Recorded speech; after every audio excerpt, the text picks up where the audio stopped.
Hello and welcome or welcome back to my channel. So today's pick a card reading is going to be about how you can help resolve any conflict within your connection. I have a whole list of questions we're gonna ask about what the root of the conflict is in your connection and what you can do to help it. We're gonna look at your person's point of view, maybe what you're not seeing about their point of view. Anyway, we're gonna get into it. We're going to do oracles to check the energy, and yeah, I'm very excited for today's reading. I did get a new desk. I'm also going to be using the other one. I'm going to do two kinds of setups, but yeah, I thought I'd try this today when I was away. I liked the look of the wooden desk, so I thought I'd try it. It's a little different for me, but yeah, I have new friends. I bought this when I was on my trip, so they are in my reading today. I grabbed them just before I hit record. I thought I need some kind of animal in there. So there we go. Elephants, they're my favorite. Anyway, I lost some subscribers when I stuck up for people with neurodivergencies and narcissistic tendencies. And that's fine. I still send them light and love and hope that they can find forgiveness. So yeah, thank you for being here with me and my forgiving ways. Anyway, so yeah, let's look at the piles. So for pile number 1, we have the Orion's, is it the Orion's Animal Tarot deck? And we have this piece of bloodstone. I watched a reading once, I think by Tarot, and she described bloodstone and how it can calm you down. And I immediately went out and bought some, and I carried this in my pocket for like a year. So it's making an appearance today. For pile number 2, we have the Magic Crystal Tarot or the Crystal Magic Tarot. I'll have to check that again. And this piece of blue apatite. I think I'm saying that right. It sounds like I'm hungry though. Oh dear. And for pile number 3, I'm going to butcher this one. We have the Light Seers Tarot, and I took forever to pick this out in the crystal store. I looked at every single piece they had, and I settled on this one because it reminds me of the world. And it's, I know I'm not going to say this right. I think it's Chrysocolla. I have no idea. Chrysocolla? I have no idea. But anyway, I love it. That's pile number 3. Anyway, I'm already giggling. It should be a good one. So if you need a minute to sit with the energy, take a minute, have a sip of water or something, feed yourself, and I will see you at your pile. Hello, pile 1. If you chose the Orion's Animal Tarot, I think that's what it's called. It is Orion's Animal Tarot. And this piece of bloodstone, this is going to be your reading about how to resolve the conflict within your connection. So we are going to look at the energy, and you'll know if this resonates for you. And if it doesn't, feel free to check out another pile. And if none of them resonate, that's okay. It just means none of them were for you. But anyway, I'm still happy to have you here. So before we look at the oracle cards, I'm going to shuffle. So I hope you're doing well today. It's nice and sunny here, but it's getting cold. I'm in Canada. I happen to love when it gets cold, and I love hoodie season. And boy, do I have lots of hoodies. It's my favorite article of clothing. There we go. All right, so I'm just going to cut these and then we'll get started.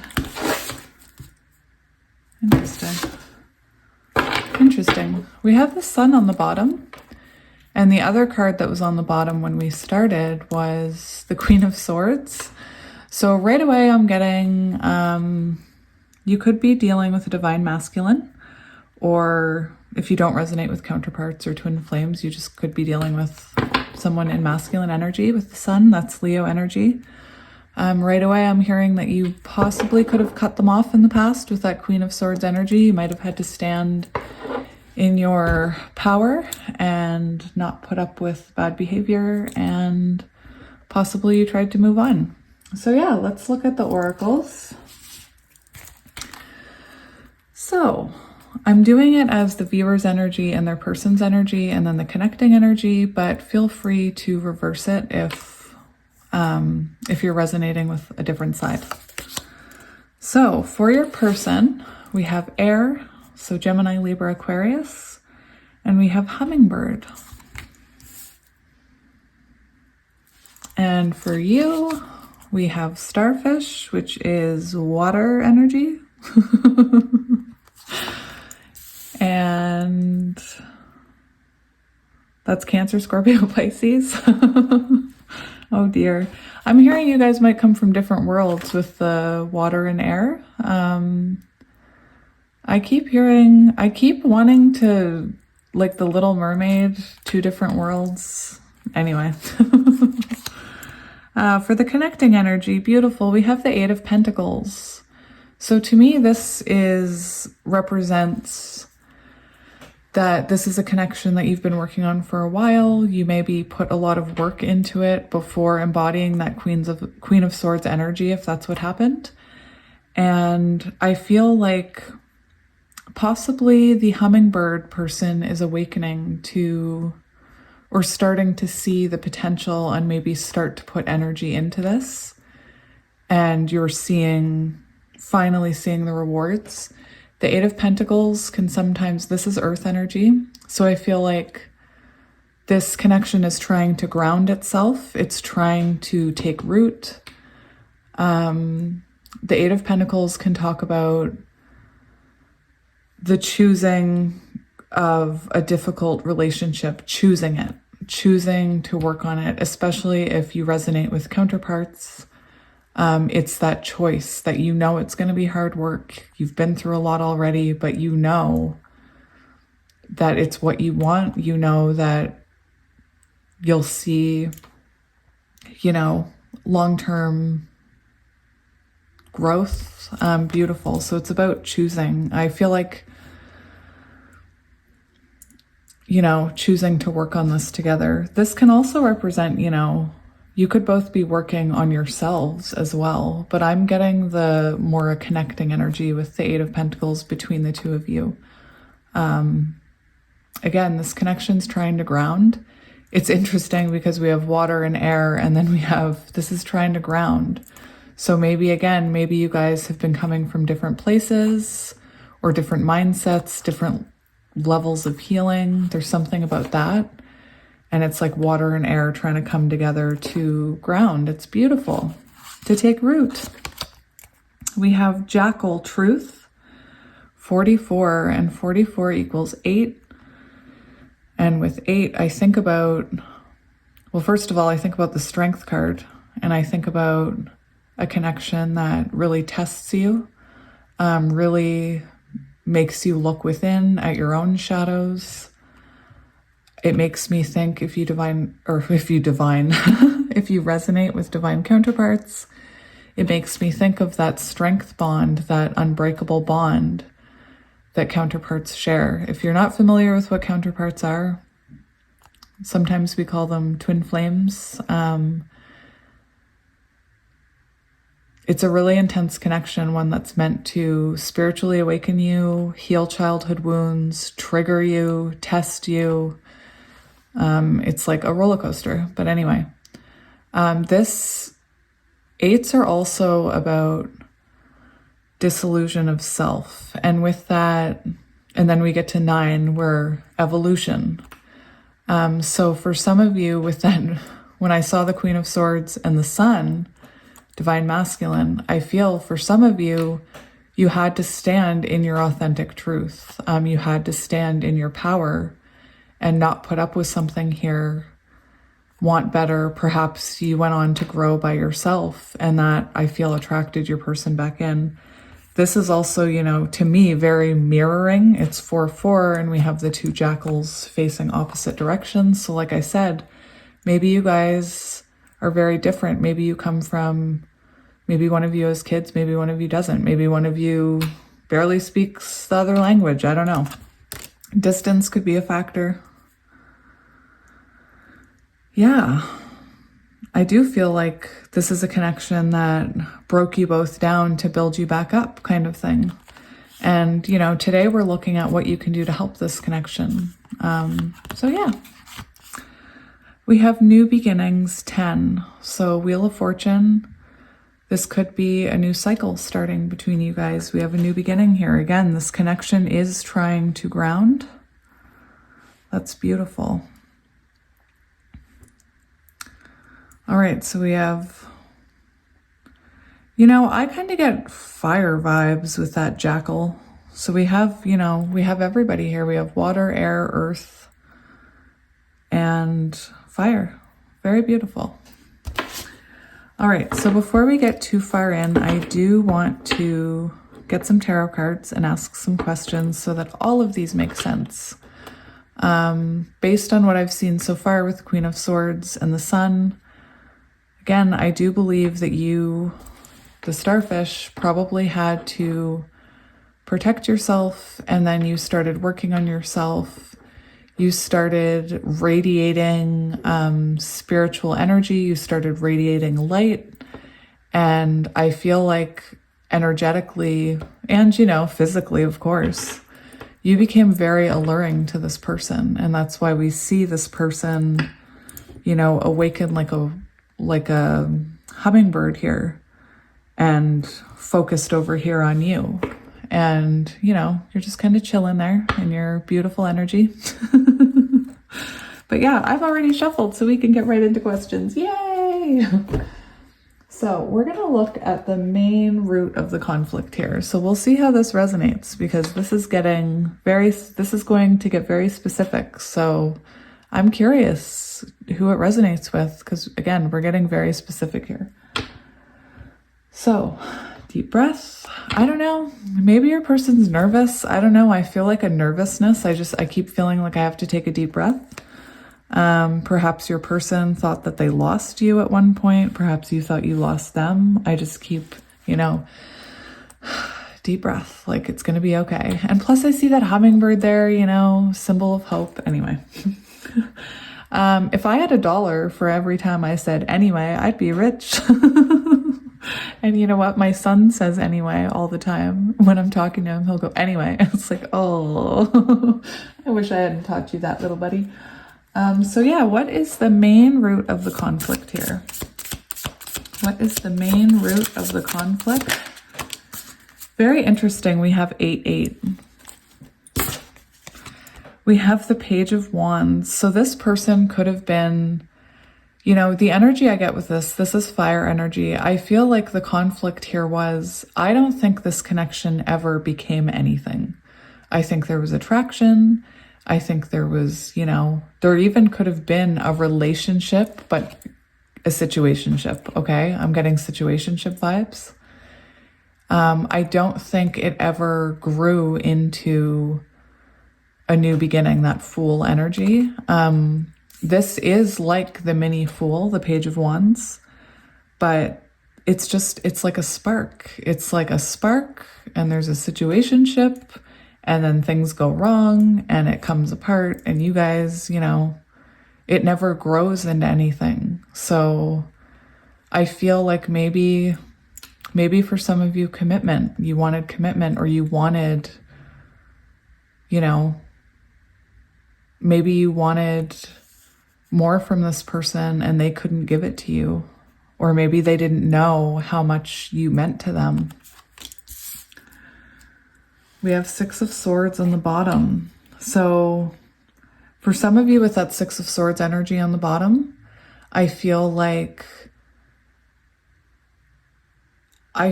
again that you wanted more with this person. You wanted to move forward with this person. You could have been, you know, the one that tried to keep this connection alive while this person was figuring their stuff out. And again, you could have hit a point where you were like, okay, I can't hold this afloat by myself. I can't move this forward by myself without your help. So So yeah, Six of Swords on the bottom. So I feel like you wanted to move forward with this person, but perhaps they weren't ready or they were afraid of commitment, whatever it was. So yeah, Page of Wands. So this, to me, it seems like this never got off the ground. And with this new beginnings here, I will say, you guys, that, you know, I do feel like you have a new beginning coming with this person, but this card can also represent that feeling that you wanted a new beginning. You wanted beginnings multiple times, perhaps, with this person, but they were never ready. All right, so let's see. How can you help this connection along?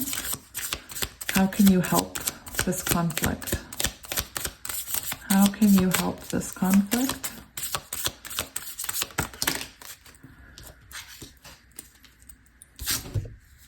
Interesting. Those came out like clearly, as clear as day in reverse.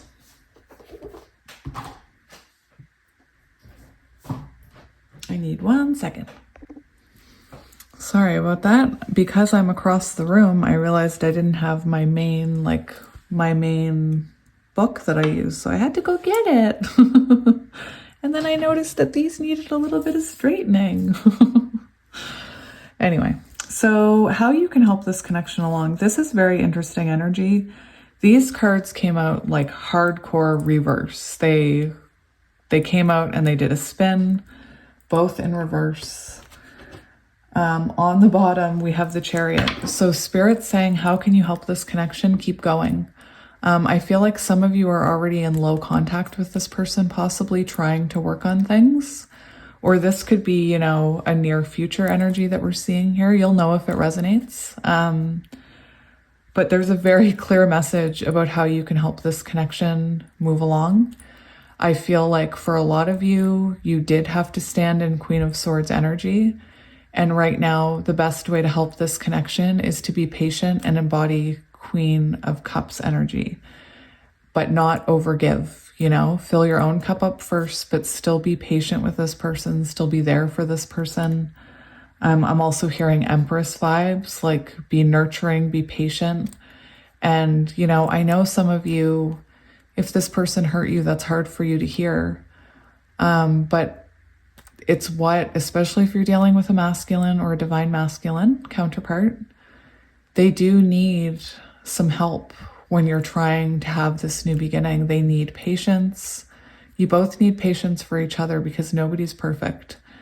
And these cards for you, for movement forward, there's a very clear message. So, you know, keep moving forward, keep going. Believe that this connection is going in the right place. But the message that's very clear for advice for you is that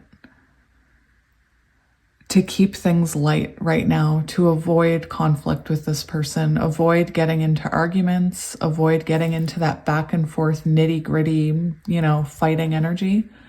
Sometimes when we're in a new beginning, we still embody Queen of Swords, and it doesn't matter your gender, we still embody having our walls up.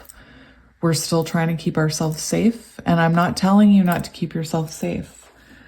But, you know, the Five of Wands in reverse talks about avoiding conflict. It talks about avoiding conflict. Try to keep the peace in the relationship. So trying to keep the energy light, trying not to criticize each other, trying not to have your expectations high of this person, because I'm telling you, it takes time. Especially if it's someone who didn't give enough to you in the past. It does take time for them to grow into that energy where they can give to you. They have to learn how to do it. It's not an instant thing. And that's, you know, a difficult part of the journey is for us to have that patience and love for them. And if you resonate with divine counterparts, it is about unconditional love. What's interesting is when I first started shuffling the oracle cards for your deck, for this deck, there was a tarot card stuck in it, and I don't even have the deck anywhere near me. The deck is actually put away on my shelf, and it was from this deck, the Unfolding Path, and it's the Knight of Pentacles. And I found it funny how it was stuck to the cards when I picked it up to do your pile, and I thought, I wonder if that's going to be relevant. And I am hearing that this is going to take time, that this person is trying. It might be hard for you to believe that because perhaps in the past they didn't try. We do need to realize that not all of us are going to love the same, and not all of us are going to grow as fast. And usually the feminine grows much faster.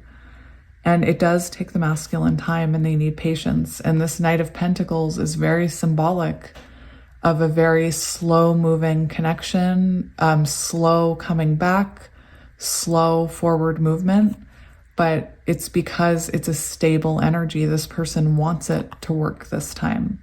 Again, there's this energy of you both wanting this, and Spirit's saying to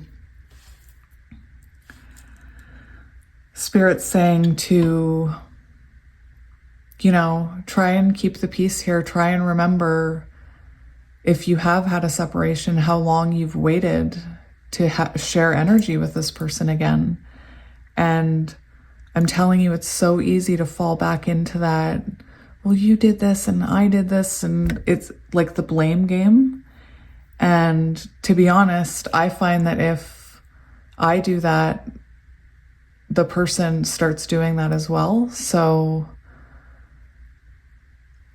you know, there's something, it's about learning how to communicate those feelings between each other without blame, without putting it on the other person, without making it anybody's fault. And that's kind of what the Ten of Wands is about. It talks about, let me grab it. So your advice is to try and find, without putting the burdens on your partner, trying to find emotional support. So for example, instead of saying, you know, it's all your fault and you made me feel this way, and you know, somebody got really nasty with me about saying blah, blah, blah. That's actually a way, I'm not trying to be rude. That's actually a way I communicate through language, because I'm autistic. Anyway, I don't mean to disvalue anyone by saying blah, blah, blah. Anyway, the Ten of Wands, it talks about doing that, about putting the burden on the other person instead of accepting that burden, or not sharing the burden. Instead of sharing it, you put it on them. So your advice here is to share the burdens, is to say, like, instead of, you know, if they stand you up, or I don't know, whatever they would do that would make you mad, instead of saying, you used to do this to me all the time, and in the past, you, like, I'm quoting myself here, okay, guys? It's clear to me you're never going to change. You used to do this, and here you are again after I'm giving you another chance. Instead of doing that, which is what I did, try saying, like, try nurturing it a bit. Try saying, you know, I know you didn't intend to make me feel small by doing that, but it did make me feel small, and I'm just wondering this. Or like really gentle, just sharing it instead of putting it on that person. But anyway, I feel like I've rambled on quite enough about that. Let's see. What is the root of this conflict? This Page of Wands, what is the root of it? Guys, we have a lot of fire here, so I feel like there is a lot of fire energy between you, a lot of attraction, a lot of possible in the past fighting, conflict. It doesn't mean that's how it always has to be. You learn to work with the fire, okay? With a little bit of water. Anyway, what is the root of the conflict? What is the root of the conflict between these two? What is the root of the conflict between these two? The Nine of Pentacles, This is beautiful. So the root of the conflict is that there needed to be healing here. There needed to be space. There needed to be, I believe your person needed time to gain clarity.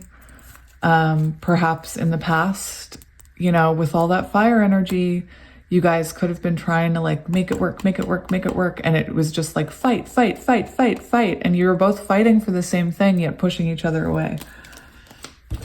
So we finally have air. Well, we had air up here, but we have air on the bottom of the deck now. So we have some earth energy here now.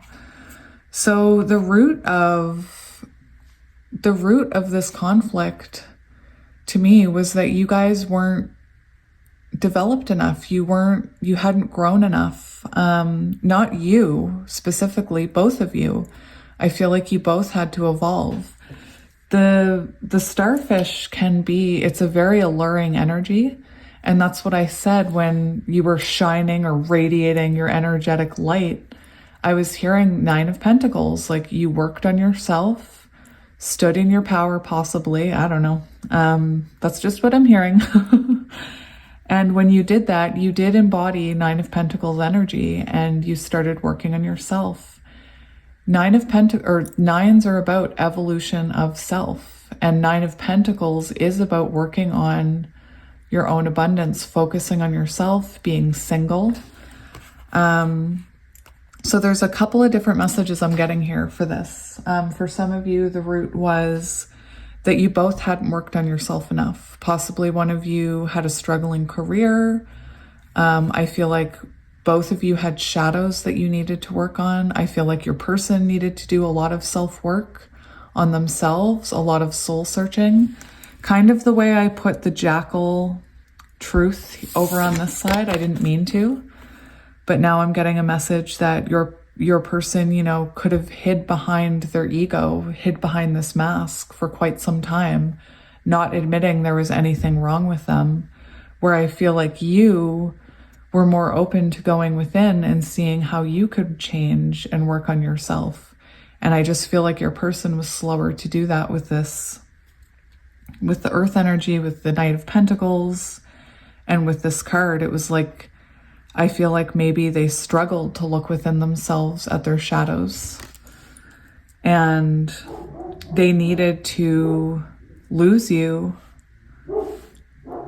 to work on themselves. They needed to be single to work on themselves. Now, for others of you, I'm hearing that it could have been the root of, this is just for some of you, not all of you. Again, this is a general reading for lots of people, so it's not all going to resonate, but I feel called to give the messages that I hear.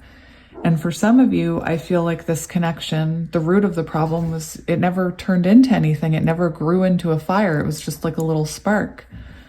And for some of you, I'm hearing that one of you was single and perhaps one of you was married. With the Queen of Pentacles, there could have been, I'm hearing so many messages. For some of you, you could have been a mother, and this person could have been super single, and your values didn't align, or your schedules didn't align, or there's something about that for some of you. Others of you with the Queen of Pentacles energy, I'm hearing that you needed to grow, that you needed to evolve into a more grounded person. Anyway,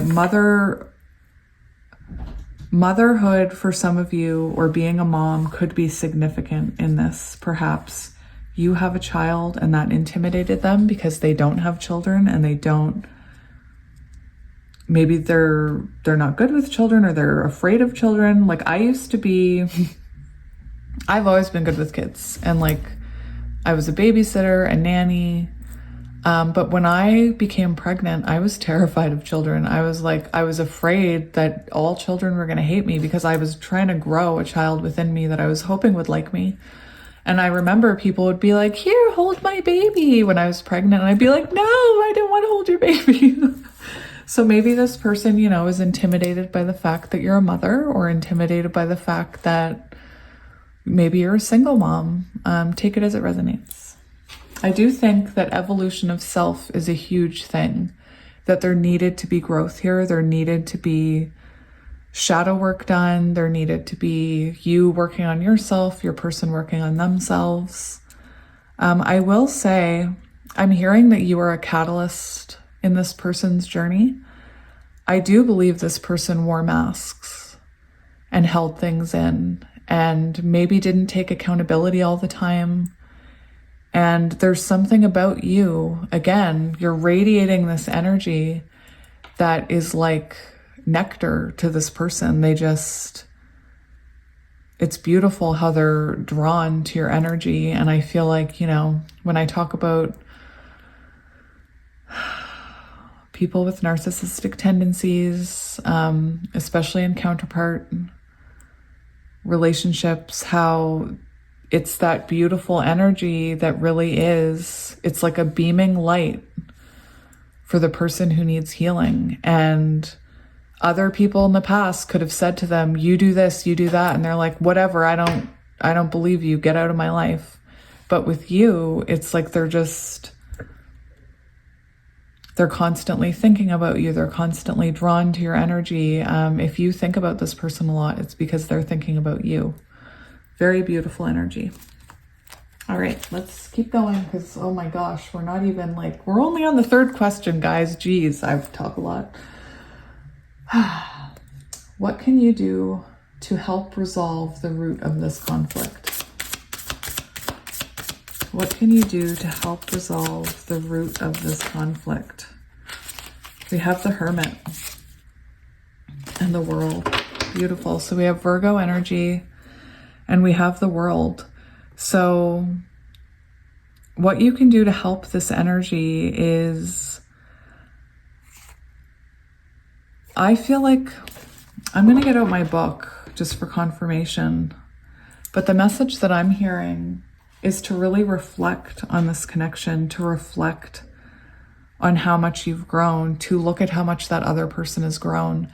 I will say that when someone is changing and we're expecting instant growth, we actually don't see the small steps they're taking.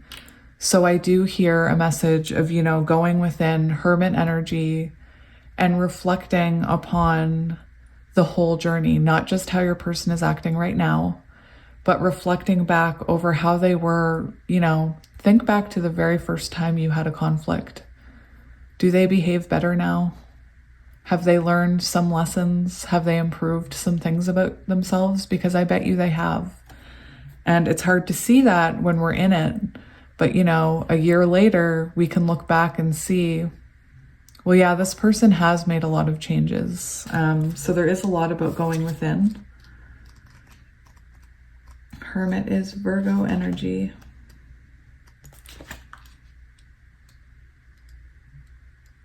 Oh my goodness. It's hiding from me, like typical Hermit. So this also talks about continuing your spiritual journey. Very interesting. Pause in life, love life to introspect, self-understanding and love. So yeah, that is what I was getting. Take a second to look back at this. Take a second to look at how far you've come, how far you've grown, because it's also hard for us to see it in ourselves because we're with ourselves every day. It's like when you're with a kid, you don't see your kid growing every day. But if you go away and then you come back, you see the difference anyway. So there is something about that here. And, continuing to understand how the things you do also affect this connection, because I feel like a lot of the time we are harder on the other person than we are on ourselves. And we also have to look at how we're behaving. And, there's a lot of things that I did communication-wise that I didn't realize were hurtful or inappropriate.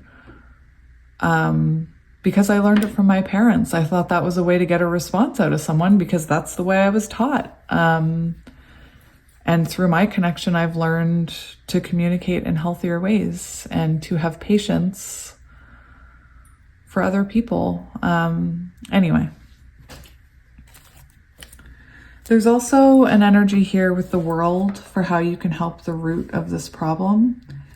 look at what you can do. Look at what cycles you can close out, what patterns or ways of thinking or programmed beliefs you have.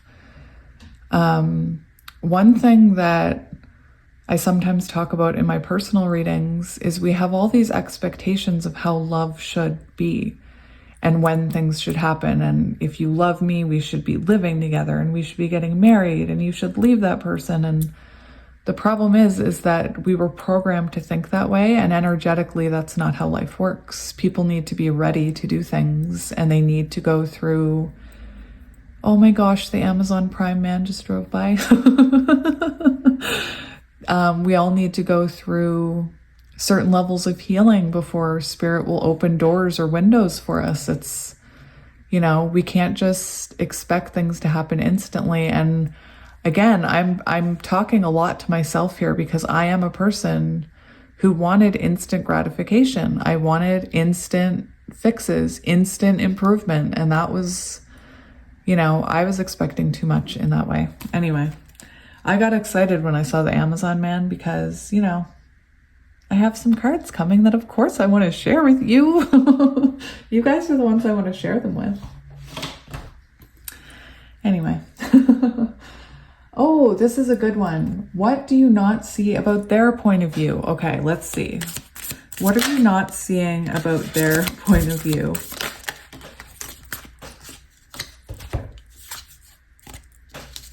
Aw, this is very symbolic, I think. So we do have the moon coming out now. So we have had divine feminine, divine masculine energy show up in this reading. And it's interesting because what you don't see about their point of view is, I do believe they're drawn to you. They're drawn to your energy, like this divine feminine energy. I believe that there's a lot that you don't see about their point of view with this moon card. I believe that maybe it's possible that they don't communicate with you about deep feelings, or they could keep certain feelings back. I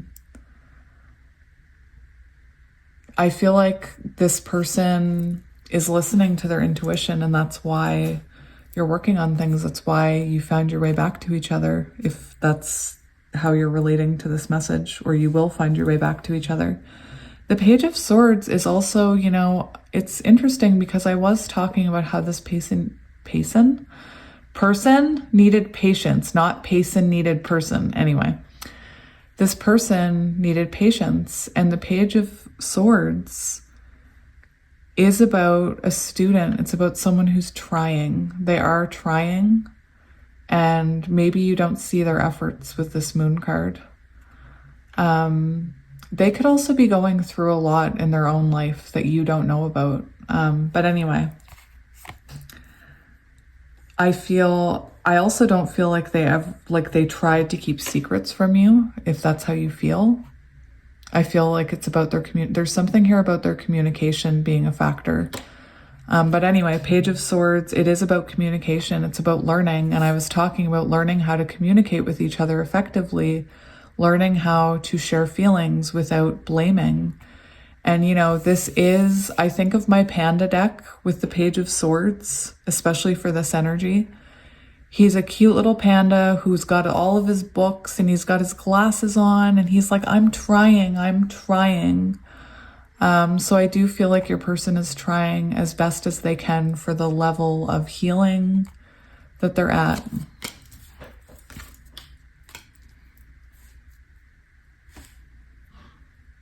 Maybe you also don't realize, I feel like you're very drawn to this person energetically, especially with that sun card. But maybe, I'm going to put you over here because we have more cards to get. Maybe you don't see how drawn they are to you or how important and healing you are to them. I mean, maybe you don't see that. Maybe they don't know how to communicate that they, that something within them feels pulled towards you and oh, you're just so healing and I don't know what it is about you. Maybe they don't know how to communicate that. Maybe you don't realize just, how drawn to you they are and how much they do love you. Page of Pentacles on the bottom. We have a grasshopper. Aw, I had a grasshopper land on me before I did a reading a couple months ago. It was magical.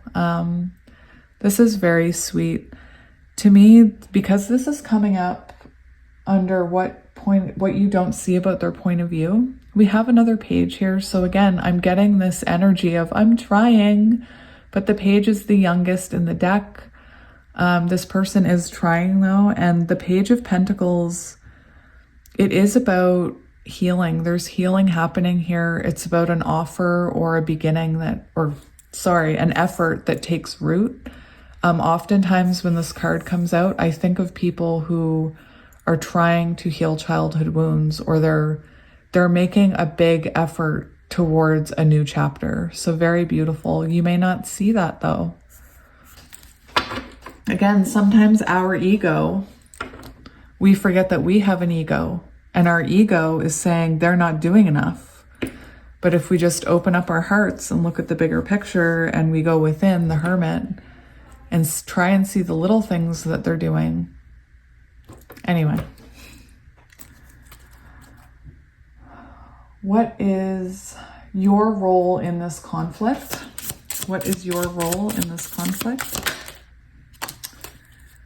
We have the Three of Swords. So you could be holding on to a past hurt here, or you could be holding on to, for some of you, there could have been a third party, and you could be holding on to that, you could be holding on to that energy. And I've been there. I'm not saying let it go, because you can't. You have to go through healing and time, getting to know this person again, learning to trust this person again before you can heal that hurt. But I also believe that hurt isn't worth holding on to. I believe, again, we've been programmed to think if somebody messes up and gets with somebody else or whatever, that it's unforgivable, but it is forgivable. And no, I'm not condoning cheating. Absolutely not. If somebody cheated on you, I hope you walked away. But that becomes a wound in our heart that keeps getting ripped open if we don't heal it, if we don't work towards healing it, closing it. You could be afraid of being hurt again by this person, and that could be, that could be a wall that's up that you don't even know you have up. So you're keeping you're keeping a wall up from this person, not even knowing you're doing it because you have this unhealed wound. And there is something about going within here. So I suggest, if you have a wound that you've been holding on to from this person, the 10 of Wands talks about sharing that burden, but not blaming, saying, I know you're not there anymore. I know you're not hurting me anymore, but I'm still scared of this, and share that burden rather than holding it in and blaming that person. Anyway, there is something here about being afraid of being hurt again, causing a blockage here, or causing, it said what you can do to help resolve the conflict was self-work, working on yourself, 9 of Pentacles. So again, if you have an abandonment wound or a third-party wound from this person, you do have to heal that before you can move on. I don't know why. Maybe because I learned from... This is interesting. I didn't even look at the back of the deck, and we do have the Page of Cups on the back, and that's about an apology. So it could be that you never got an apology from this person, or you're waiting for an apology. And I do believe that you need to share that with this person rather than hold it in. Anyway, I don't know where I was going with that other story. I guess I'm done with that. I was thinking of Lord of the Rings for some reason. What energy should you approach this person with? Yes, let's see that. What energy should you embody when dealing with this person and this connection? We have the Knight of Pentacles. Isn't that interesting? For those of you who are counterparts, to me, that's very symbolic of mirroring, because we had this card hidden in your reading. This is saying take it slow. Small steps, one step at a time, one little pentacle at a time. And again, I know it's hard to hear that because a lot of us want instant gratification, but this person needs to be approached slowly. They need to be given patience, understanding that you may not see the changes that are happening, but that they're happening underneath the surface slowly. And the more that you can communicate from an honest, authentic, gentle place, not fighting, not blaming, the more you'll see this person change. That was very straightforward to me. There's also the Nine of Cups. So, you know, to me, Nine of Cups, it's wish fulfillment energy. It's a happy energy. Like,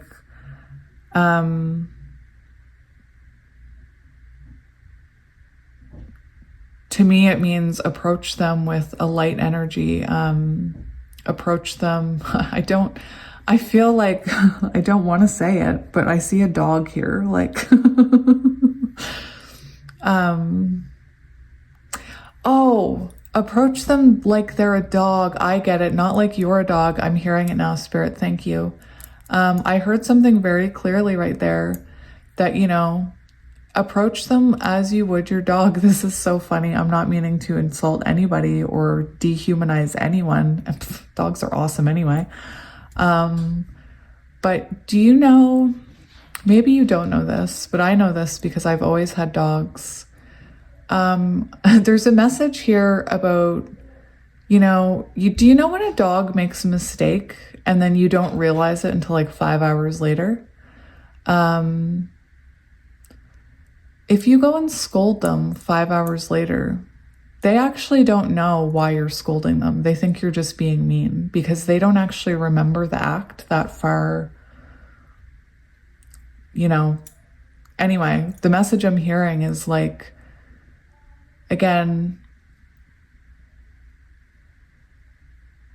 for me, sometimes I don't remember the past correctly or past conversations correctly. So maybe approach that person like this. Like, don't expect them to remember every little detail or feel bad for every little thing if they can't remember it. I don't know why I'm getting that. Anyway. 10 of Cups. Aww. There is a lot here about approaching them with love and gentleness and understanding. The World. Oh my goodness. Maybe for some of you, you could be at a distance, maybe approaching them, maybe like going to see them or arranging a meeting instead of doing it over text messaging. I'm hearing for some of you. Anyway, I hope some of this makes sense to somebody. How can you move forward together? How to move forward together. Oh my gosh, look, the World came right out. That World has wanted to come out. Oh my God, that's beautiful. Tell me that's not beautiful for how to move forward together. Look at your cycles, complete those cycles. Look at your pattern of behaviors, patterns of thinking. Look at all the cycles you and this person have completed already. Look at how far you've come, look at how far they've come, and focus on this new beginning. It's absolutely beautiful. Like Spirit's telling you it's safe to jump, is what I'm hearing. And I'm also getting very, you know, counterparty vibes with this, also Pisces, but very counterpart vibes. So you could be divine counterparts, twin flames. This is absolutely beautiful. I hope this brought you some clarity because there is a lot about going within, looking at the growth, looking at the bigger picture. Anyway, just beautiful for how to move forward. Keep breaking those cycles, keep working on yourself, keep going. I'm hearing that you guys have this beautiful new start. Try and think of your person as like this little baby turtle who's, you know, trying. I don't know. Now I'm imagining like a little divine masculine turtle trying to run to the water without getting eaten. Anyway, that's beautiful. Again, you could be at a distance, so bridging that gap between you, seeing each other in person, possibly. You could have met online with the World card. That's just beautiful.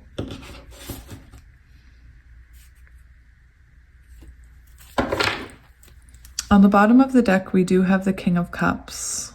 So there's a lot in your reading about gentleness and openness and love and feelings and trying to not, you know, at the start of the reading, it was just fire, fire, fire, fire. So again, there could have been a lot of conflict between you in the past. And I understand. I've been there.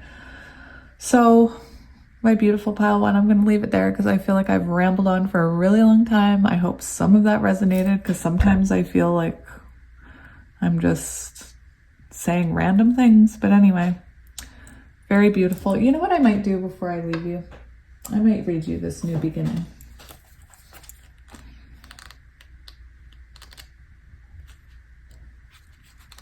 Oops, I went past it. 10, Wheel of Fortune energy. Life goes in cycles. Just as spring follows winter, a new cycle is beginning in your life. In the phases of the earth, the plants die in the fall so that there can be new birth in the spring. It's the universal dance of death and rebirth. There's a time to end and begin, and this is to close, and this is the close, blah, blah, blah. And this is the close of one cycle and the beginning of another. And isn't that interesting how to move forward? The end of a cycle and the start of a new one. Beautiful. Very confirming. We associate the daffodil with spring, as it is one of the first flowers to emerge after the snow. Its shape echoes the feeling of trumpeting in the new season. Its color suggests vitality, radiance, and sunshine. The appearance of this card brings a message to wipe the slate clean. It's time to release the old and start again. This is very symbolic to all of your tarot cards, isn't it? Isn't it? It can be difficult to release familiar routines, situations, or relationships when they no longer empower you. However, your higher self encourages you not to cling to the old, but to set sail into new waters. If you find yourself afraid to let go, Daffodil Fairy urges you to face your fear and allow yourself to stretch in a new direction. The Creator is at your side and wonderful opportunities will be born in your life. Wholeness occurs when you can say yes to both endings and beginnings, like forgiveness and moving forward. The spirit of the Daffodil Fairy says it's time to start a new cycle. Life force and vitality are emerging. Release that which doesn't serve and support you. Make way for a new start. Success is at hand. And it's interesting because it's on page 54, which is, 9, which is evolution of self. So I do believe this is moving forward because you have both evolved. Anyway, I'm terribly worried about how long this reading is. I hope it's not too long for you guys. And let's do charms and letters. Just as I was trying to let you go, I suck you back in.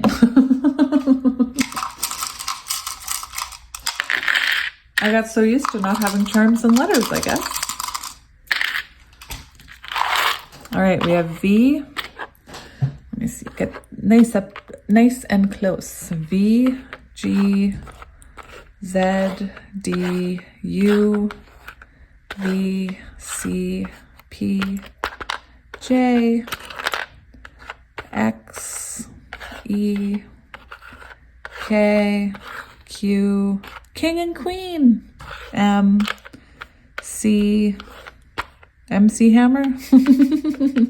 O F E Fo, fee fi fo fum. I've heard that a lot in the past week for some reason. It's very strange. Like I went years without hearing it, and then in the last week I've heard it on TV shows. I've heard people saying it in real life. Very strange. Fee fi fo fum could be relevant. O B Rob could be relevant. Robert and K.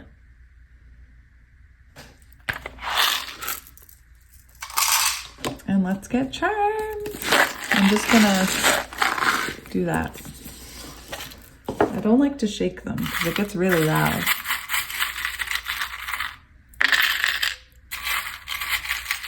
These are just meant for symbols and synchronicities, and I'll explain the ones that make sense, but some of them might not make sense. And you know. Oh my gosh, look at that. Look. Two broken hearts coming together.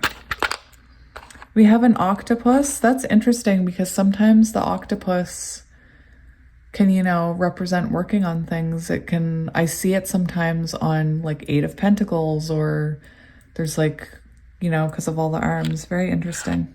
Or octopuses. Octopuses could be relevant. We have a cactus, cacti. Maybe your person, you know, used to be prickly and hurtful. I don't know. We have a whale, healing energy. Music could be relevant with the whale. We have a black flower. Look, this reminds me of what I was saying about small changes or changes that are happening that you can't actually see beneath the surface. We have a skull, death and rebirth. A leaf, growth. We have a crown. Music could be very important. We have a sunflower. We have a little pink flower. We have a lollipop with a swirl on it, and swirls can be symbolic of cycles. So you and this person stuck in a cycle. We have this key, very interesting looking key. We have a starfish, you guys. There you go. You're together, reunited. Oh, look, we have the heart that reminds me of the... oh my gosh, I used to play piano, and you know I don't know the name of it, but you know that's on the, anyway, you know what I mean, right guys? Do you see it now? Do you see it? Oh my gosh, stop. Look. We have 2 starfishies, and they look a little different because they could be from different places, from different oceans, but they still love each other. We have a star. We have a fork. We have a pumpkin. Halloween could be important. Somebody could be born in October. We have a little white bunny, divine timing. We have a star. We have horse representing chariot energy, forward movement. We have a teddy bear holding on to a flower. We have a whale tail, a white cross, and a Christmas tree. So there you go, guys. I think that is adorable. And I think that is adorable. Yep, I sure do. Anyway, I went on a really long time. I apologize. And I will see you guys next time. Bye! Hello, Pile 2, and welcome to your reading. If you chose the Magic Crystal Tarot / Crystal Magic Tarot, I will confirm eventually. And this piece of blue apatite, this is going to be your reading. Maybe you already have a snack. Anyway, pile 1 was very long, so we'll see how this one goes. I talked a lot in pile 1, but anyway. So first of all, we are going to shuffle the deck. So right away, I'm feeling like possibly somebody could have somebody blocked here, or maybe there's a blockage happening right now in this connection or a separation, but we'll see what happens. We'll see what comes out. So I hope you're well. Like I said, pile 1 was very long, so we'll see how this how this happens or how this goes. Right away, I'm seeing that you and your person may be blocked from each other, or somebody could have somebody blocked. And right now, ooh, Judgment, we have Temperance. So I feel like, you're both possibly working on yourselves, possibly separated for the energies to balance. Oh my gosh, Four of Wands. So we have the balancing, if you resonate with counterparts, the balancing of divine feminine, divine masculine energies. We have the twin flame card, 1111. Beautiful. Very interesting. I'm going to shuffle one more time.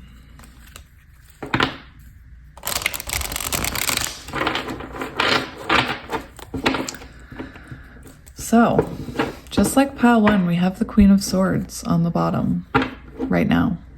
We'll see what happens after I cut the deck. You could have had to cut this person off. We have the Four of Swords. You could have had to cut this person off to make them retreat, to do work on themselves, or to reflect, or to gain clarity, or maybe you're the one that needed clarity. I am getting Queen of Swords. Somebody cut something off here. That's what I'm hearing. But anyway, we're going to look at the tarot in a second. First, we're going to look at your oracle cards. Ever since the day I messed up pile 2 and 3, I am so rigid about pile 2 and 3. Like, you're pile 2, you're pile 3. and I place them where I'll remember that you're pile 2, you're pile 3. Anyway, so one side is going to represent you. The other side is going to represent your person. And then we're going to have some connecting energy. And then we're going to look at the conflict on your part, their part, how you can help it. There's a few questions about helping it and what you can do. So yes, let's get into it. We have the hyena. Very interesting. I feel like, again, something happened here where somebody had to go in and reflect upon their shadows. I do see shadow work being done right here. This is earth energy. It's interesting because we had that Temperance card, the balancing of divine feminine and divine masculine energies, and we see, light and dark here, so that could have something to do with it. But let's keep going. We have the oyster. So, the oyster. To me, it's symbolic that the Queen of Swords was on the bottom, because to me, this shows that you have a beautiful love for this person, but you needed to protect yourself. Again, I do feel like you could have been the one to pull your energy back. Maybe you got sick of dealing with the shadows that this person had. And I'm not here to judge you. I believe that you do have to stand in your power to help heal those shadows. You need to shine a light on them in a counterpart connection for sure. It's interesting because people will say, what's the difference between a twin flame and a soulmate, or what's a counterpart? And I can tell you guys from experience, I still am married to my soulmate. And a soulmate is there you have a soul bond, you have a soul mission, but they're there to love you for who you are and not, I know people are going to disagree with me for saying this, but what I've learned is that a soulmate is there to work with you, to love you. My soulmate is my best friend. Did they ever challenge any of my shadows? No. They loved me, shadows and all. And I never had to look at my shadows. Whereas with a counterpart, the connection is so strong, you do trigger each other's shadows, and that is what I'm getting here. And especially with the energy of the pearl within this oyster, I do believe you think this is a very special connection. I think that you're a very special person, and you had to do what you had to do to protect your own beautiful soul. The oyster, I resonate with oyster energy. It is somebody that pulls away and tries to keep themselves safe. So you could be doing that. I'm all about oyster energy. But you know, it's interesting because my favorite reader always thinks of the beautiful bond of twin flames when this card comes out, and about how that pearl takes so long to grow and to evolve. So you could be evolving into divine feminine. Your person could be into like evolving into divine masculine. They could be looking at their shadows here. We have elephant leadership. Very interesting. I, at the very last minute, grabbed this elephant to stick in the reading for no reason at all. So I think it's lovely that you got the elephant card. This is also 10, which is Wheel of Fortune energy. So I do believe that there's some kind of karmic cycle happening right now, especially if you guys aren't together. I believe that possibly you had to pull your energy back so that this person could have cut you off and is receiving their karma. But either way, this is happening in divine timing. And I believe that you're both being guided by your higher power, by your intuition. And I just want to say that if you feel like you've made mistakes, I don't think you have. I think that you've been doing everything in your power to make this grow and work, or release it if it's not for you. Anyway, I'm rambling a little. Let's put that here. I also am called to say that with that leadership card, that you could be farther along in the spiritual journey than your person, and they could be, you know, taking the lead from you. They could be following your lead as far as shadow work. And that can happen even if you're not in contact, you guys, because if you're counterparts, you share energy.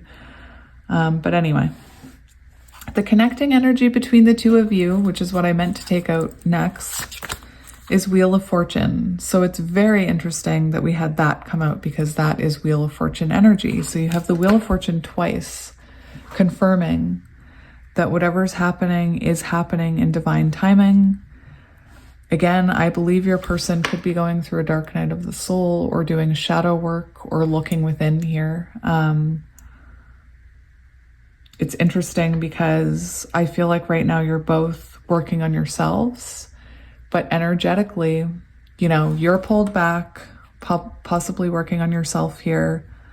The oyster, it's interesting. What I mean about what's interesting is that both of these creatures seem to be working on themselves or to be facing up, but energetically, their bodies, their body language, their energy is facing each other, even though they're both like upright. Does that make sense?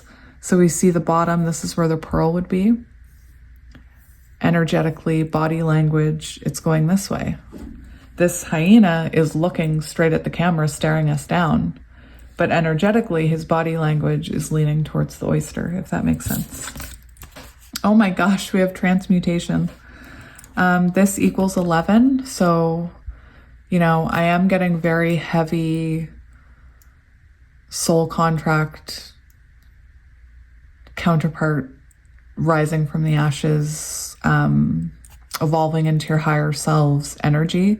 And I can already tell you, because this card has been coming out a lot, that this card is on page, it's 29, and it's on page 92. And that is very symbolic of mirroring and of twin flames. We have the Wheel of Fortune twice. It's kind of in your face that this is all happening in divine timing, I'm hearing. While I have you here, I'm going to look up just one number for you.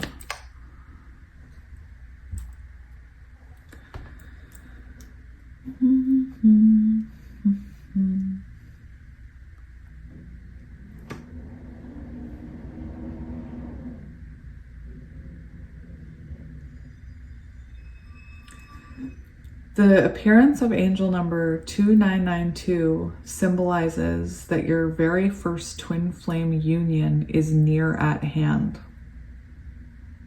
That's very interesting.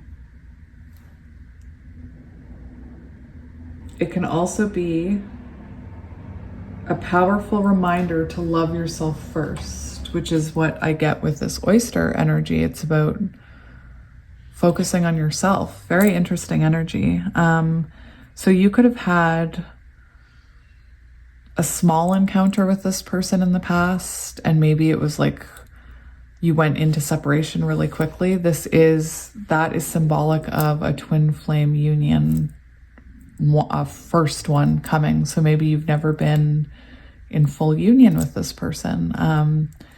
If you do know what I'm talking about with twin flames, there can be many unions and separations. They say separation is an illusion, that you're actually always in union, but that's really hard to hear when you're not in union. So take it as it resonates. Very interesting energy. Definitely some major karmic cycles happening right now to elevate you both and to transmute, is that the right term? This connection. Very beautiful. So we're going to see what comes out with the tarot. Before we move on, I'm just going to give you, we have water and earth here. So Taurus, Virgo, Capricorn, and why Cancer, Scorpio, Pisces. My brain was not aligning with my mouth. We also have fire with that Phoenix energy. So that hyena makes me think of the Lion King for some reason.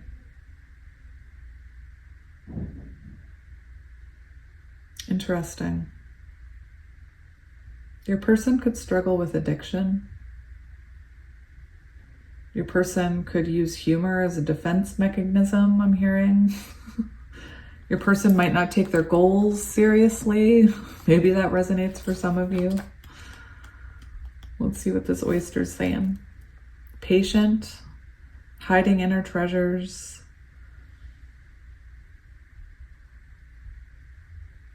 Anything the oyster personality puts their mind to, they achieve with grace and charm. The only problem is, oyster types often take their inner gifts for granted. They become shy or doubtful, and this can lead to withdrawing or protecting their deepest desires or life works. Interesting. So, I'm wondering if you are hiding your destiny, what you want to be doing. I know this is about you and your person, but now I'm hearing a message that you could possibly want to be doing something else with your life, not in regards to love, but in regards to your career or what makes you happy. And for some of you, I'm hearing very random, it could be this person, and the fact maybe you're in a situation where you don't see how you could have this person. Like maybe I feel the need to say it. I'm sorry. Sometimes when counterparts come into a connection, they are married. And I think it was this pile. I was talking about how, it was this pile, about how soulmates and twin flames are different. And perhaps for some of you, similar to myself, you had a soulmate, and perhaps this is what you desire. And perhaps you're not admitting that. Perhaps you're afraid to let go, or you're hiding the fact that you think that you could have a different destiny, that you could have a different life. It doesn't make you a bad person. And staying in a situation that doesn't make you happy doesn't help you. And in the end, it won't help anybody, because you won't be happy. So there is something about hiding what you truly want here, whether it's this person, or perhaps your life calling or your destiny is your higher self is trying to push you towards your soul's mission. And perhaps that could be a reason for, I feel like both of you are going through something. We have the Wheel of Fortune twice.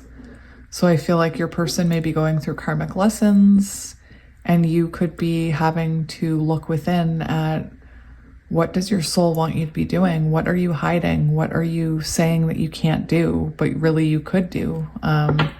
You know, for a lot of you, I can't help but get a dream, perhaps a new job. But for a small few of you that, you know, because of my situation, I'm hearing possibly you maybe have a partner. I'm not here to judge you. And I don't like people judging each other in my comment section either. You're safe here with me. I'm not going to judge you. Perhaps, you know, I feel the need to say it because it's what I went through. Perhaps you're holding on to someone and denying that you want this. But anyway, take it as it resonates. So we're going to get into the questions because that's going to take a while too. And I've already been rambling for far too long. What is the main conflict here between the two of you? What is the conflict between the two of you? What is the conflict between the two of you? We have the Nine of Cups. So it's interesting because the hyena talks about addiction. And it talks about, not addiction, sorry. It talks about, this is very interesting and random and a weird, it's different for me to get this interpretation. But for some of you, I'm hearing that your person or you, I'm hearing your person because to bring into balance, it says sobriety on this card. So your person could, you know, use drugs or alcohol. The reason I'm saying that is because we have the Nine of Cups here. So for some of you, there could be conflict here with your person using substances while they're communicating with you or to have fun with you, or perhaps when they use them, you see a difference in them. There is something here about that. For others of you, the conflict I'm hearing is that this is your wish fulfillment and that it conflicts with your life, whatever you already had going on. Perhaps you met this person really suddenly with the Wheel of Fortune energy. I feel perhaps with the leadership card, maybe spirit threw them in your path really unexpectedly, serendipitous meeting. And perhaps before you didn't have that wish fulfillment. This can also be symbolic of, to me, with the other messages I was getting, that it perhaps because you're not going after your heart's desire, your wish fulfillment, that could be a blockage here. I'm just going to grab my little book. I see the High Priestess on the bottom. Very interesting. So now I have to say it. Now I have to say it, you guys. We have the High Priestess on the bottom.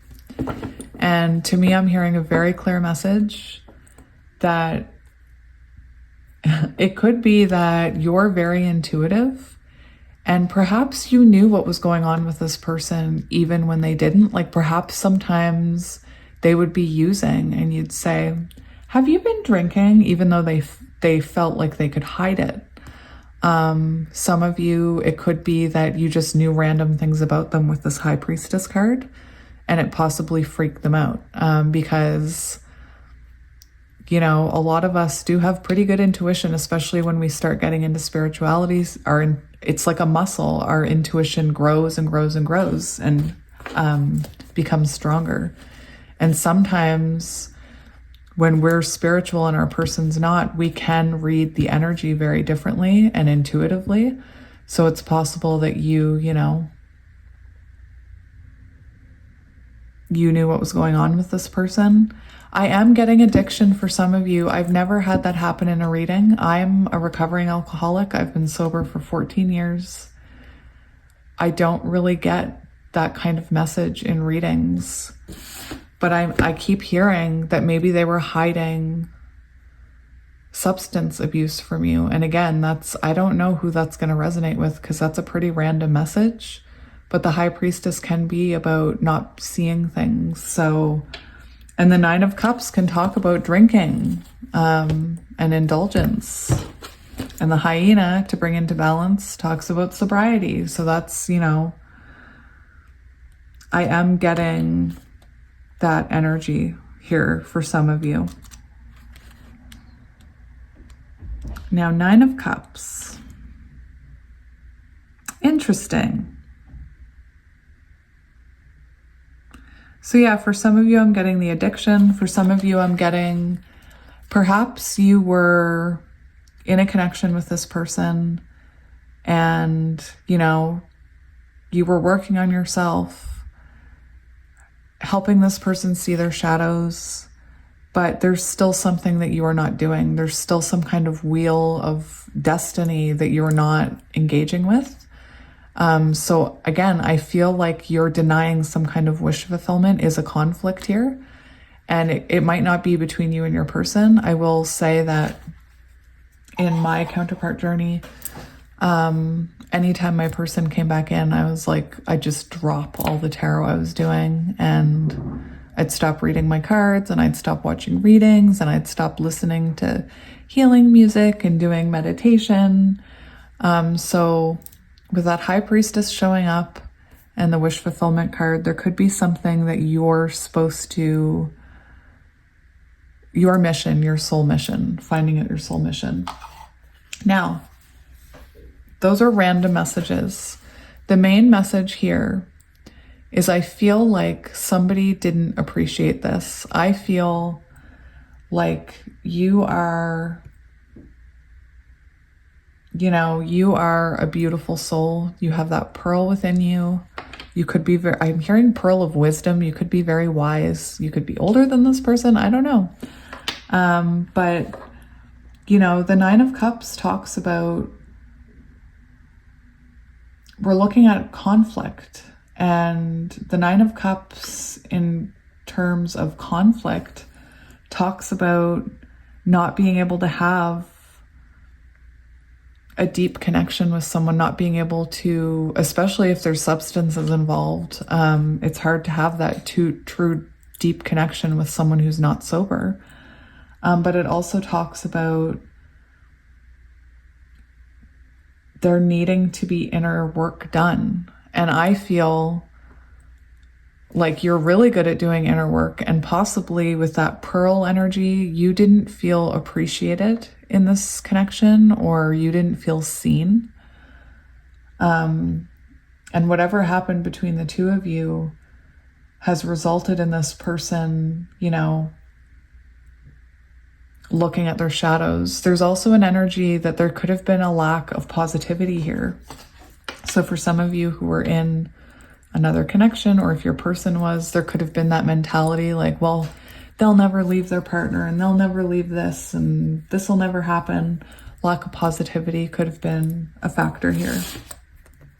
Yeah, High Priestess on the bottom. So definitely secrets I'm hearing could have been a factor. For some of you, I'm interested to see the comments, because as a recovering alcoholic, I do feel that for some of you, your person has some kind of addiction that, they do need to have sobriety and have this transformation where they let go of that. Anyway, that's just for some of you. I'm not saying your person's alcoholic. How to help this connection? How can you help this connection? The Magician. So working on yourself, manifesting, affirmations. There's a lot here about working on yourself, though. Not overthinking it. We have the Eight of Swords on the bottom. So try not to overthink it. For some of you, I'm hearing how to help this connection. The Magician can talk about feeling like you're being manipulated by someone, or someone being manipulative. And I'm not saying you're being manipulative. I'm saying it could be that you are in your head about this person, thinking that they were trying to manipulate you, thinking that they were trying to get one over on you. And I don't believe they were. The Eight of Swords is an energy of fear-based thinking. It's not reality. So overthinking, like, try not to overthink this is what I'm saying. Oh my gosh, the Wheel of Fortune again. So you have 10, 10, 10. That is some interesting stuff. So definitely huge shifts going on in this connection right now. Huge, huge shifts. Karmic cycles, that's what I was getting. Ends of karmic cycles, beginnings. Again, what is it that you truly want? Because I feel like Spirit's kind of saying you need to figure out what your destiny is here. But yeah, we have the Magician on the bottom. You could be into manifesting. Being proactive. So, you know, Spirit's saying the way that you can help in this connection is being proactive on your side, putting in, it says creating opportunities for love. So take that as it resonates. I'm not getting that you should, like, if you're in no contact, contact this person. But you could be with this person. You don't have to be at a distance. You could actually be working through things with this person.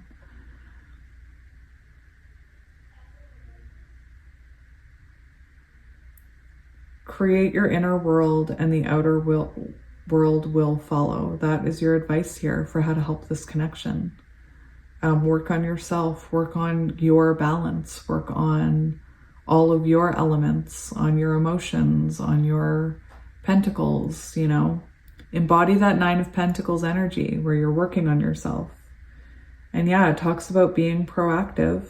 In the reverse, it talks about having low willpower. So I feel like Spirit's saying you will need willpower for this. And maybe, you know, I'm picking up a bit of your person's energy needing willpower not to use substances. And substances doesn't have to be drugs or alcohol either, you guys. It can be gaming, it can be gambling, it can be shopping, it can be lots of different things. So take it as it resonates. So yeah, there's the way to help this connection. Spirit's saying, you know, work on yourself, but also, you know, I believe you still see potential in this person, especially with all this Wheel of Fortune energy. And Spirit's saying, don't lose sight of that potential.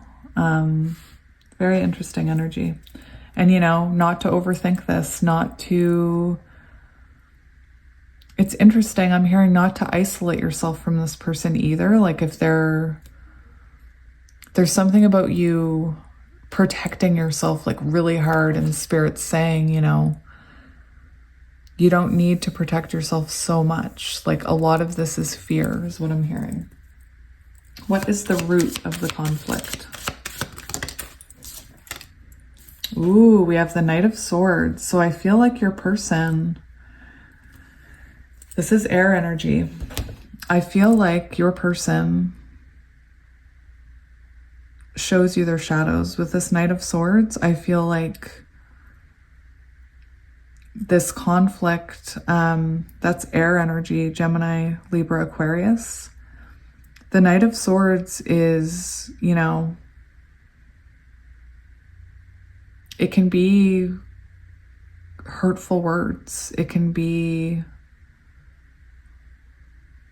impulsive behaviors. Your person could have been very impulsive here, react impulsively, especially with that hyena card. What's on the bottom? The Knight of Cups is on the bottom. Very interesting. So I'm also hearing that your person, part of the problem with this transmutation card, if you guys haven't heard me read it, it does talk about shifting elements, moving from one element to another, evolving elementally. I don't know if that's the right word. So where I'm getting the Knight of Swords and the Knight of Cups as the root of the issue, I do feel like maybe your person didn't know how to balance their energy. Maybe they didn't know how to come towards you, Knight of Cups energy. Maybe they, you know, part of their shadows came out, this Knight of Swords energy, which is, you know, hurtful words. It's impulsive behavior. It's running. It's, you know, they could have wounded you with their words. I don't want to say physically wounding, but that guy is physically wounded. And that's not okay. It's never okay for someone to abuse you. Ever. There's no excuse. Ever. Okay? Ever.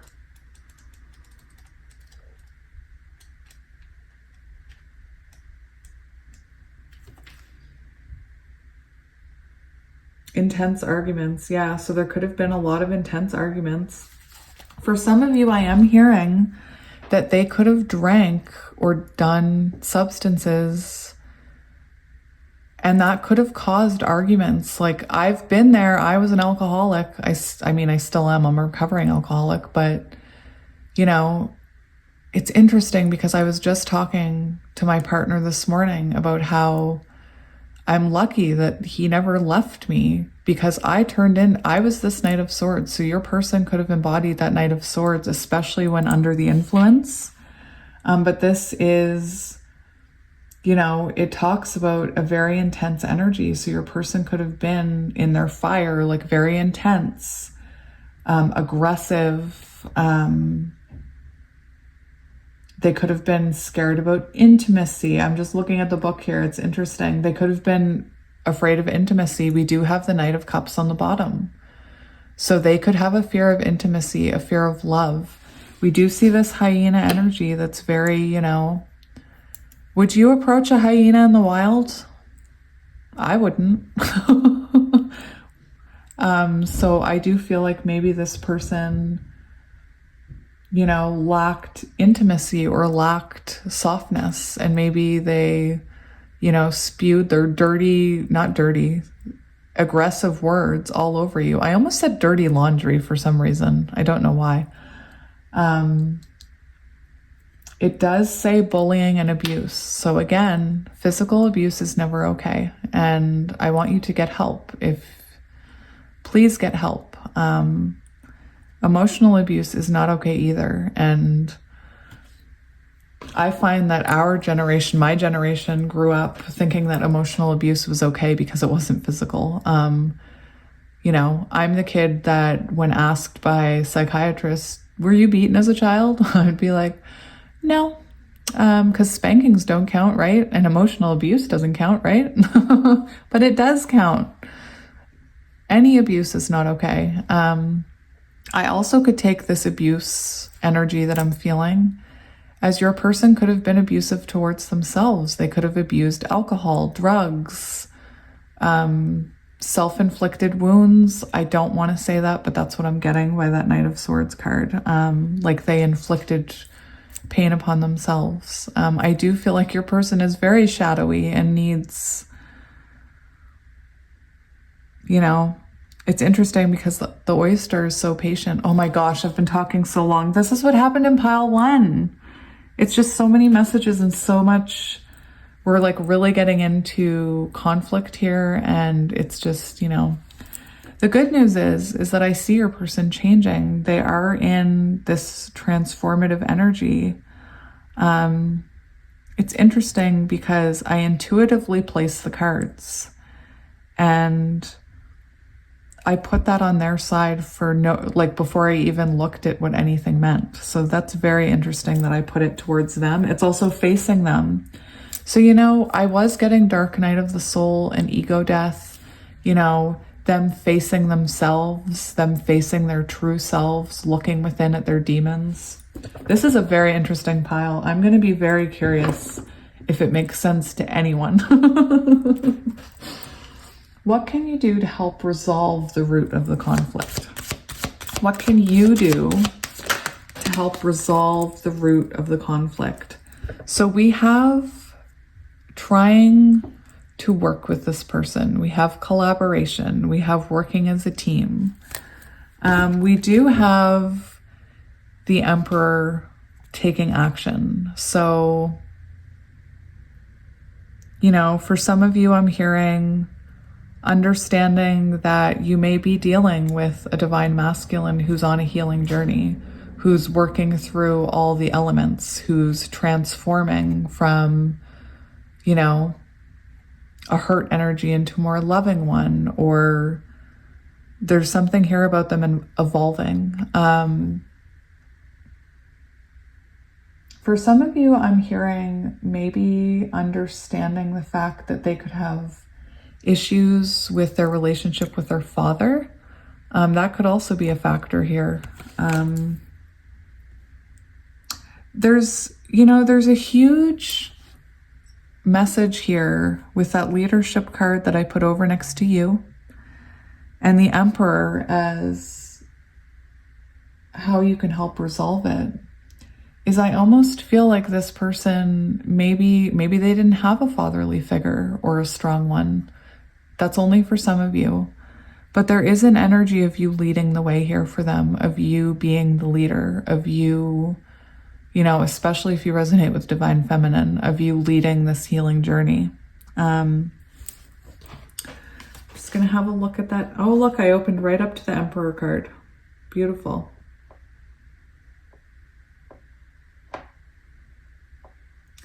So Spirit's saying the way to help this person is to share your knowledge with them. And that's what we're seeing with that leadership. We see this, like this looks, it's funny because I was hearing pearls of wisdom. I get wisdom from this card.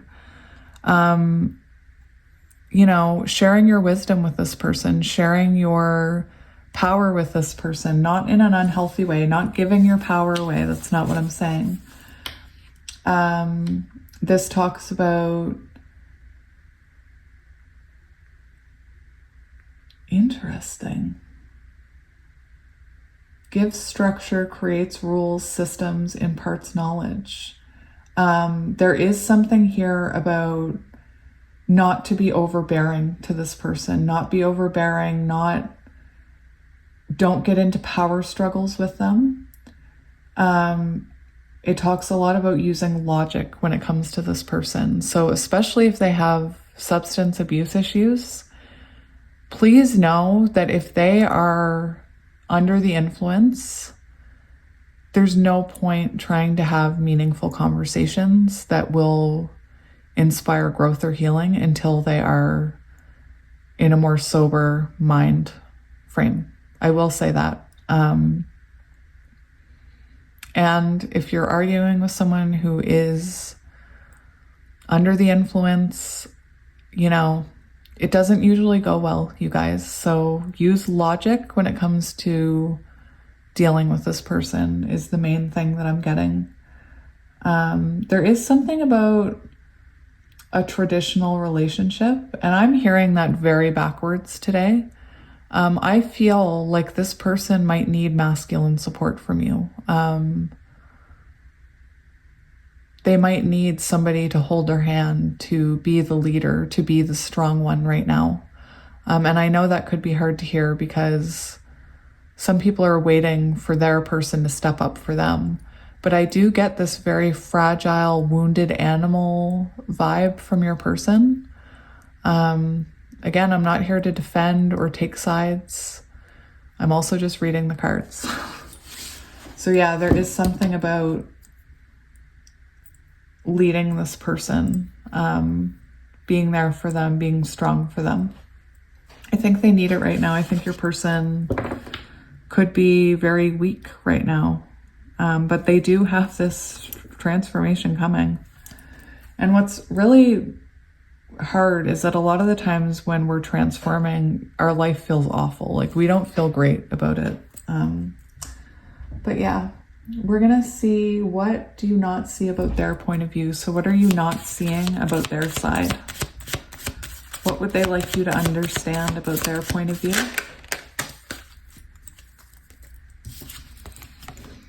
They have a lot of conflict in their life. It isn't easy for them. Also, I feel like it's interesting because I do hear, you know, something about they have a lot of inner conflict. I feel like they, again, I get this wounded animal. They could perhaps be they could look down on themselves about their addictions or their patterns or their shadows. I do feel like this person is experiencing conflict in their life. And again, there's this energy of them needing you to be strong for them, even if that's just energetically and you're not in contact. On my journey, I had a reading done and it said that my counterpart was in, you know, tower moment after tower moment. And, you know, I was doing all right. I was healing. I was working on myself. I was starting my tarot business. And my reader said, you know, just send them energy, send them loving energy. So, and that's all I could do. That's all you can do. So this person wishes you knew how conflicted they were about this, how maybe for some of you, substances were a factor in the arguments, in the fighting. This person could be conflicted about looking within at their shadows. They may find that really hard. We do have judgment on the bottom. So I do feel like this person is saying, even if this connection is blocked right now, they're going through this judgment day. They're going through this awakening. I also will say that for some of you, if you resonate with counterparts, if this person hurt you or pushed the connection away, they could have received tower moments in their life. So again, they could have a lot of conflict going on right now. Perhaps I'm also hearing maybe because this hyena, we do have this shadow and light, perhaps when they hurt you, they didn't show that they even felt anything, but truly they were, you know, very conflicted inside about this. What is your role in this conflict? I just saw the Eight of Wands want to come out, but it didn't. We have Page of Swords. Interesting.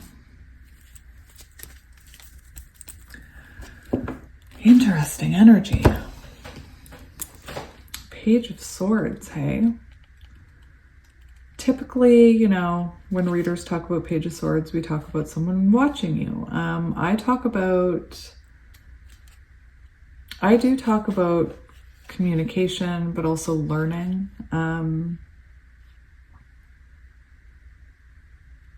What is your role in this conflict? It has to do with communication.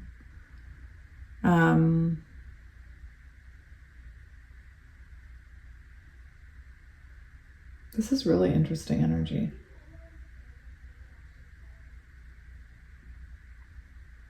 Your person could have problems communicating, and you could be an excellent communicator.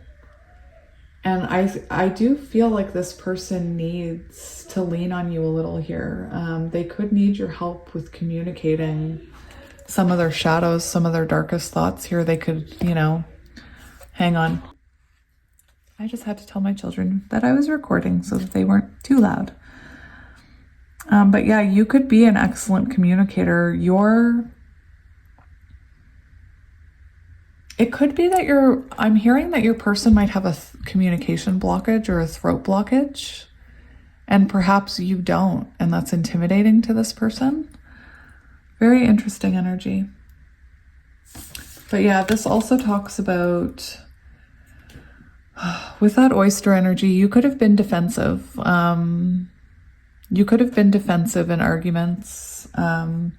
It's interesting. You're both coming up as, you know, argumentatives. And so there has been conflict between you. There has been fighting between you.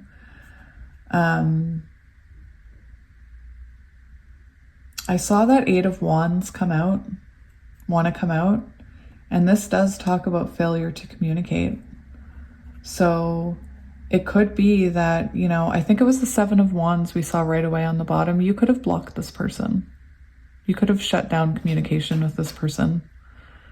And I'm not saying you were right or wrong. I believe you were right to do whatever your higher self pointed you towards. I believe that if you did cut off communication and you went within here to listen to your intuition, to listen to your higher self, you know, you did the right thing for you. It's also interesting how she's, you know, she's got that sword up. She's got the, it's like she's pulling away the veil. It gives me high priestess energy. I'm listening to her intuition. So you could have cut off communication listening to your intuition here. And yeah, this also talks about pulling your energy back to gain clarity. Very interesting. So you could have, you know, seen this person maybe wasn't making any changes, so you pulled back, or maybe you thought, I can't do this anymore, so you pulled your energy back. And that has caused this person to go within here. How should you approach this person energetically? How should you energetically approach this hyena? What kind of energy should you embody when approaching this hyena in this connection? We have the Ace of Wands and the King of Cups. So there is this energy of you being the one in power, the one you sharing, you leading it. This talks about being generous, being loyal, sharing deep emotions. And we have the Ace of Wands here. So the Ace of Wands can talk about, I mean, it can talk about intimacy and sexuality. So I mean, take it as it resonates. You could approach this person, you know, sexually. I don't know. Anyway, I'm gonna... To me, there's an energy here of freshness with the Ace of Wands, because it is like a spiritual spark. Very interesting. It also, you know, represents passion. Interesting. So you have two cards about action and about leading this person for how you can help this conflict. So take it as it resonates. I don't tell anybody to reach out. I just say what the cards say. Ace of Wands represents going for it. Act now. It calls for you to follow your instincts during this time when you are motivated and inspired. So yeah, flirtation. Very interesting. So I do feel like what this person needs right now is they need lightness. They need leadership from you. They need you to lead the way here, possibly you to take action. This does talk about romance and flirting. So approaching this person from a place of love, not from a place of arguing, not from a place of fire, but from, well, that's fire, but not friction. Do you know what I mean? Approaching them, you know, hone in on those deep emotions you have for this person, that deep love you have for this person, and channel that when you're dealing with them.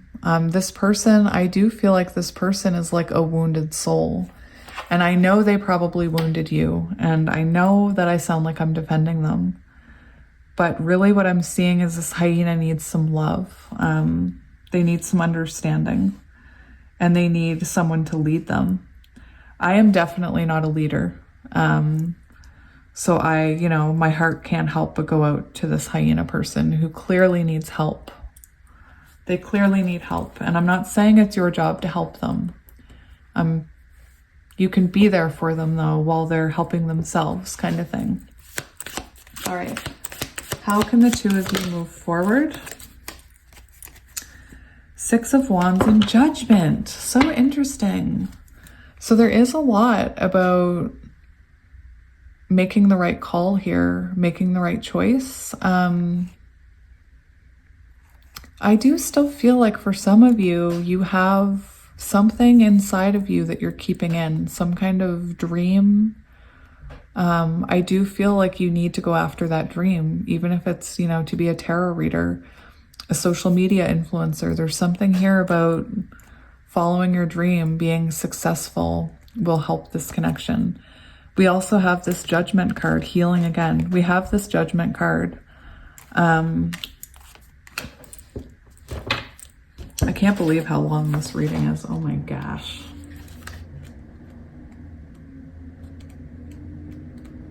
To be honest, I didn't enjoy trying to do quick little ones while I was away. I like long, juicy ones. Renewal of love. The Judgment card appearing in a reading signifies you are coming close to this significant point in your life where you must start to evaluate yourself. Yeah, and I feel like both of you are evaluating yourselves right now. This card indicates a period of awakening brought on by the act of self-reflection. And that's, your person is in self-reflection right now. I feel like you're both in self-reflection. And to help this connection, Spirit's saying, you know, remember when the King of Cups was out and I said, realize how you truly, like, dig deep to that deep emotional love that you have for this person and see what you can do to make adjustments here, because that's what the Judgment card is about. It's in love. It's about making adjustments. It's about renewal of love. Oh my gosh. It also says finding your career, like finding your life's purpose career-wise. I'm telling you, pile 2, you're hiding something. You're hiding a dream. Do you want to be a rock star? You can be a rock star. Do you want to be a YouTuber? You can be a YouTuber. Do you want to be an influencer? You can be an influencer. You can do anything you put your mind to. Interesting. The Six of Wands also talks about that. It talks about fulfilling a relationship goal, but it talks about achieving what you really want to feel, or what you really want to be doing, what your soul wants to be doing.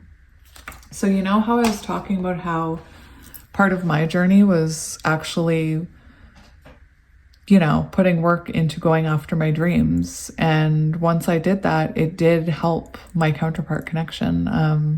At one point it was completely blocked, I believe, because I was ignoring my intuition. And I do talk about that. My intuition, you know, made me buy a crazy amount of decks, even though I didn't need them or understand them. My intuition kept telling me you should do this, you should do this, you should do this. And I just ignored it. And when I went after it, I did see a change in the counterpart connection. So very interesting. Was there anything else I was going to touch on?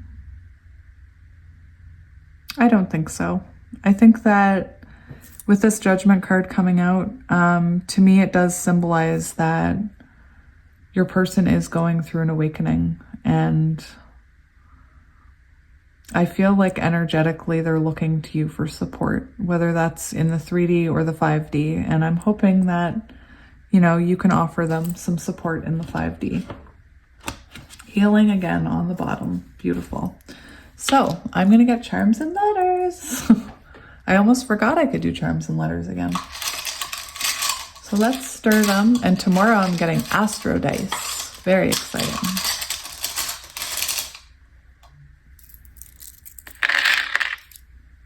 And I've used the donations that you guys send me. I used to buy cards to do readings for you. So I have new cards coming. So thank you. We have C, R, X, H, S, E, Q, N, I, R, E, Z, T, Z, H, X. It's funny, I thought, wouldn't it be interesting if AA came out, or NA, like Narcotics Anonymous or Alcoholics Anonymous? Nope, didn't. Nope, none of them. T, W, B, V, O, D, dove. Doves represent union. U, L. D. That was funny. I was like, that's all of them. And then it tipped. It was like, no, I'm right here. D could be significant. It really wanted to be seen. All right, let's stir up these charms so you don't get pile one's charms. All right, I think that's good enough. What is that one? I've never seen that one. Oh, look at this love heart. That is a beautiful love heart. I've never seen that.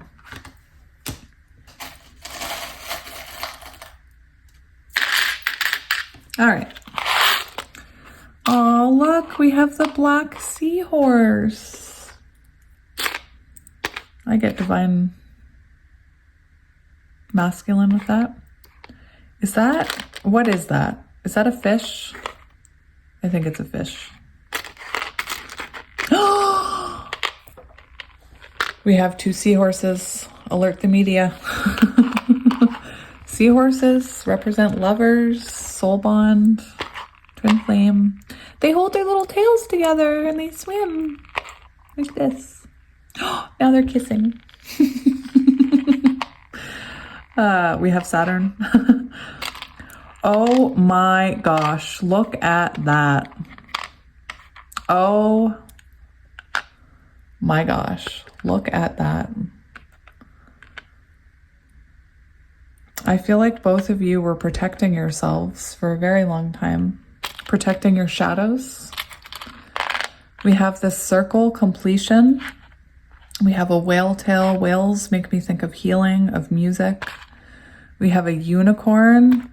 You could be a high priestess. You could be magical. We have this red heart. Deep love is what I'm hearing. We have this, which always makes me think of a crab, which makes me think of Cancer energy. King of Cups, Cancer energy. We have the Eiffel Tower.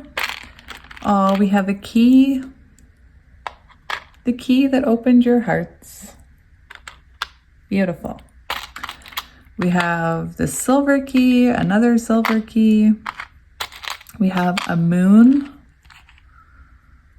We have a star. We have a sheep. We have a witch. Halloween could be important, or you could be a witch. Mermaid could be important. We have stars and moon. Divinely guided. I'm hearing peace. We have wisdom, owl, wisdom. Butterfly, transformations. We have the horse. So chariot energy, forward movement. We have a boat. Receiving the news that you need to hear, forward movement, taking a trip, receiving a message. We have the sun, divine masculine energy. We have a key. We have this weird thing, I don't know. We have a leaf symbolizing growth.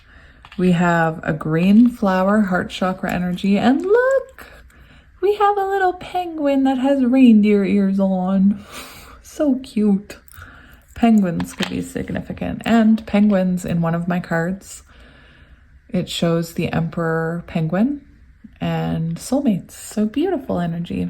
So I've rambled on a really long time. I'm going to leave it there. Pile 2, and I will see you next time. Sending you lots of love. Bye. Hello, my pile 3s, and welcome to your reading. If you chose the Light Seers Tarot and this piece of Chrysocolla, I don't know.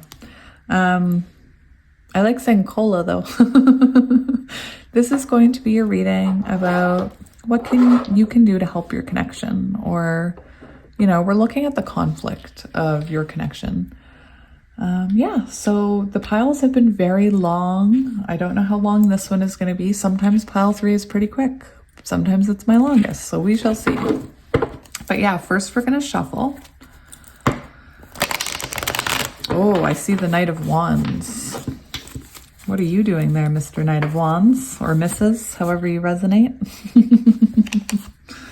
All right, there we go. Beautiful. Oh, we have Judgment. Your person could be going through an awakening, or you could be.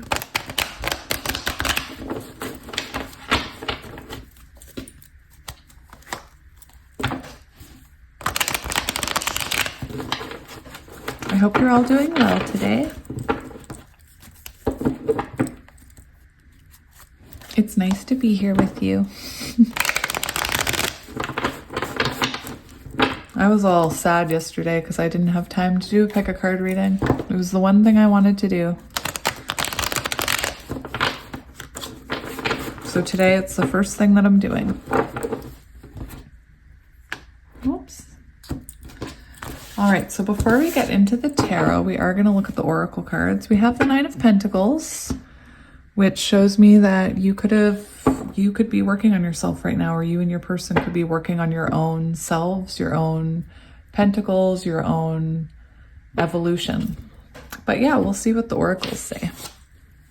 So I have your energy, your person's energy, the connecting energy, and you know, if you don't resonate with the viewer, it might be that you might resonate with the viewer's person, and that's okay. So for your energy, we have the fish, so water energy. For your person, we have the gazelle, and this is earth energy. It's interesting. Right away, I'm feeling like intuitively, energetically, you've always been kind of, you know, facing this person, moving towards this person.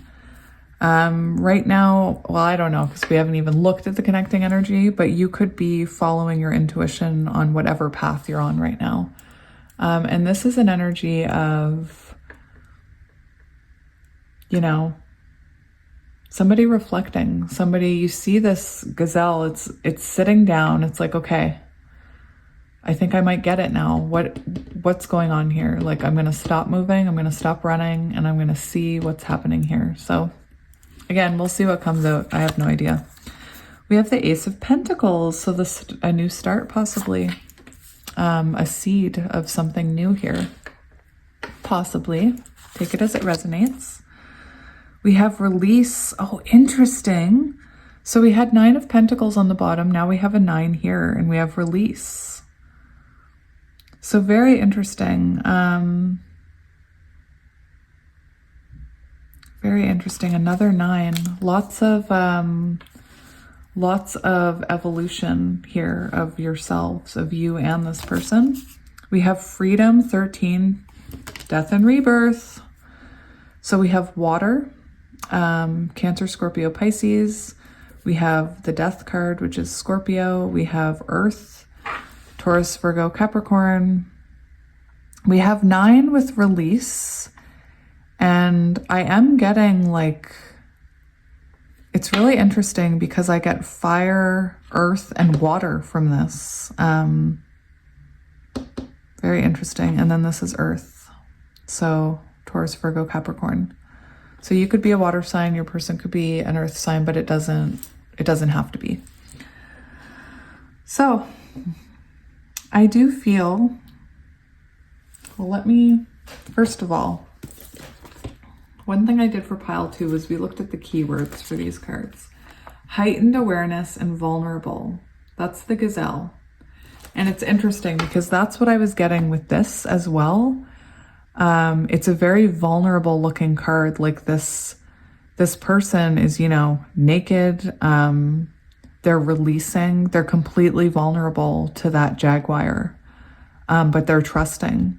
So I do feel like your person is in a time of awareness about what this connection means to them. And that's what I mean about how they're not running anymore. They're stationary. And they're like, okay, I see something over there with that fish. Maybe I should learn more about it, or maybe I should see what I need to release so that I can get closer to that fish. Take it as it resonates. So yeah, we have, interesting. Your person is definitely, you know, has gone through some kind of awakening here. And we do see the potential of a new beginning between the two of you with that Ace of Pentacles and also with the freedom. I feel like maybe you had to wait for this person. I feel like whatever this conflict was, it did really get in this person's head. It really awoken them to the fact that there are things that they need to release and change about themselves. I see your person could have possibly, you know, been having problems sleeping, insomnia. The gazelle talks about racing thoughts, so anxiety. I'm hearing 9 of Swords. I also kind of get 9 of Swords with that energy because, you know, 9 of Swords, we think about fear, we think about anxiety. So very interesting. And then for the fish, oh, the gazelle is fire. Never mind. The gazelle is fire, you guys. Here I was thinking it was earth. I was wrong.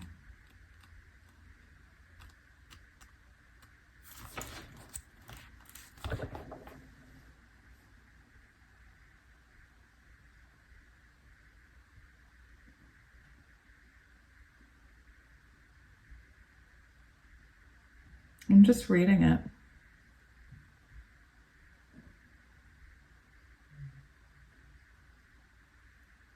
This is very interesting. This is more of a restless energy. For some of you, I'm hearing you may be... Well, right away I was getting you may be focused on your own path. It's weird. For some of you, I'm hearing it's possible that you've moved on without this person. Especially with that freedom card, the Ace of Pentacles. You could be starting a new job. You could be, you know, you could have said to this person, you know, this isn't working, I need more, or you're not healing, or whatever it was. And you could have lost your focus when it comes to this connection, or this person. Very interesting.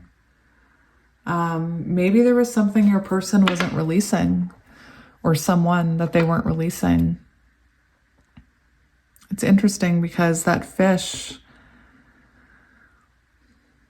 I kind of get the energy that possibly, you know, you had to give up on this person and kind of go with the flow of life for yourself to move on, to get things going. And, you know, I do believe that could have awakened this person because they are in this awakened, focused state right now.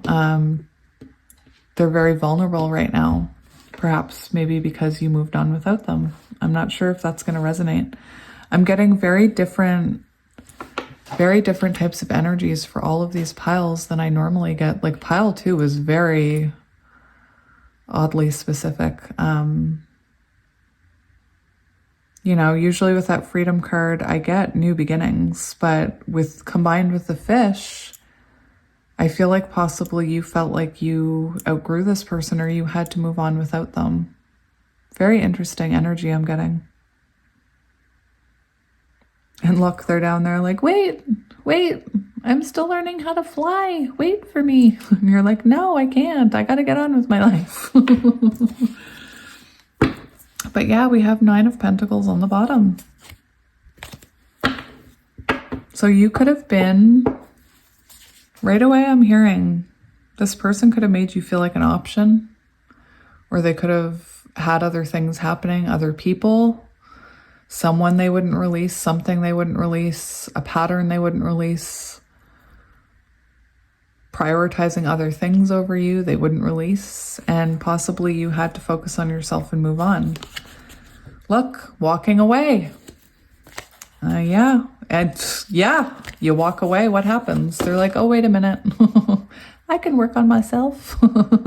I can be the emperor. And look, fire energy. Your person has fire, fire, fire.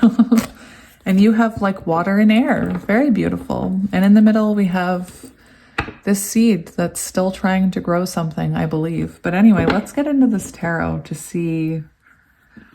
I'm interested now. This is different. This is very different energy. So I have my list. And I tell you, it gets really long, these questions.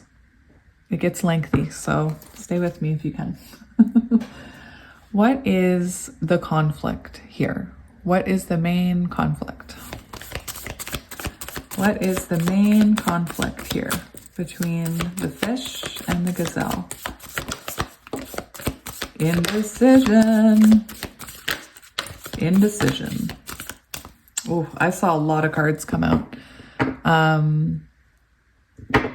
A lot of cards wanted to come out. Six of Swords wanted to come out. The Chariot wanted to come out. I believe that you have wanted this connection to move forward. I believe it. I believe that you were on that stream of, we're going to make this work. I believe in this. And possibly your person wasn't there. We do have the Two of Swords. So this can represent, you know, needing to make a choice. Perhaps your person needed to choose between you and somebody else, or you needed to choose between them and somebody else. Perhaps there was some kind of other conflict in this connection that blocked it. We do see the Eight of Cups here, though. So something happened that caused somebody to walk away. Somebody walked away from this connection. And yeah, what happens when the feminine walks away? The masculine, you know, starts to work on themselves. It's the way it is. But anyway, yeah, we have air energy, Gemini, Libra, Aquarius with the Eight of Cups on the bottom. So, you know, to me, the main conflict here was possibly with the Two of Swords energy. I mean, that symbolizes, oh, look. The Two of Swords symbolizes the confusion we face when we are forced to make difficult choices and are at a stalemate. Choosing between lovers, choosing between love, family, and work. So, I do feel like this person didn't prioritize you. We saw that Seven of Cups, right? And that doesn't need to mean people. I apologize if you hear my kids playing. They're just playing though. I'll try and ignore them. I'll put on both headphones. And hopefully they'll remember that I'm recording. But yeah, we have somebody didn't prioritize this. Somebody didn't choose this. And I feel like it was your person. Again, I feel like they needed to release something here. I feel like their time, their energy was going into something else, someone else. They could have been working a lot. They could have been a workaholic. And it caused somebody here to walk away. So that is the conflict that we have here. So let's see, how can you help this connection? How can you help this connection? How can you, the viewer, help this connection? We have Six of Pentacles. So interesting. This came out in the exact same position for pile 2. And this is, you know, this is about not overthinking this. Don't let fear dictate what's happening here. You know, fear isn't reality, but it can become reality if we're stuck in fear-based thinking. So to me, it is an energy of getting out of your head. Don't overthink this. Don't live in your head about this. Very interesting. Whatever happened here, you know, I'm called to say if this person had to make a decision to release someone or something, to not take that personally, to not take it to mean that they don't love you enough, or that they love this other person more, or that you didn't matter to them, or that their work mattered more. This is not reality-based thinking. This is fear. I talk from experience. We do have the Six of Pentacles.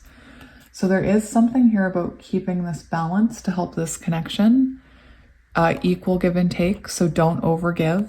I often get getting help from this card. So getting help from, I want to say family and friends, but sometimes family and friends don't understand love connections in the way that we do, and they can give really bad advice. So for me, I'm hearing more like, you know, work on your own healing, work on how much you give yourself, how much you give this person. It could be that you overgave to this person in the past, or they breadcrumbed you because they had something else going on, or they were prioritizing work, however that resonates.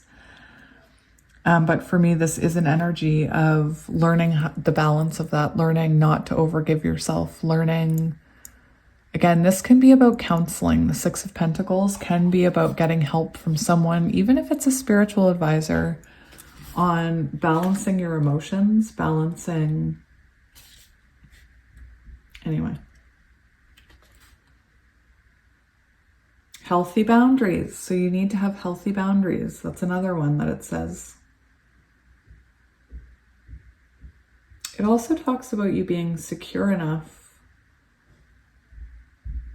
Get to a place where you're secure enough to give to other people without taking from yourself. That's a really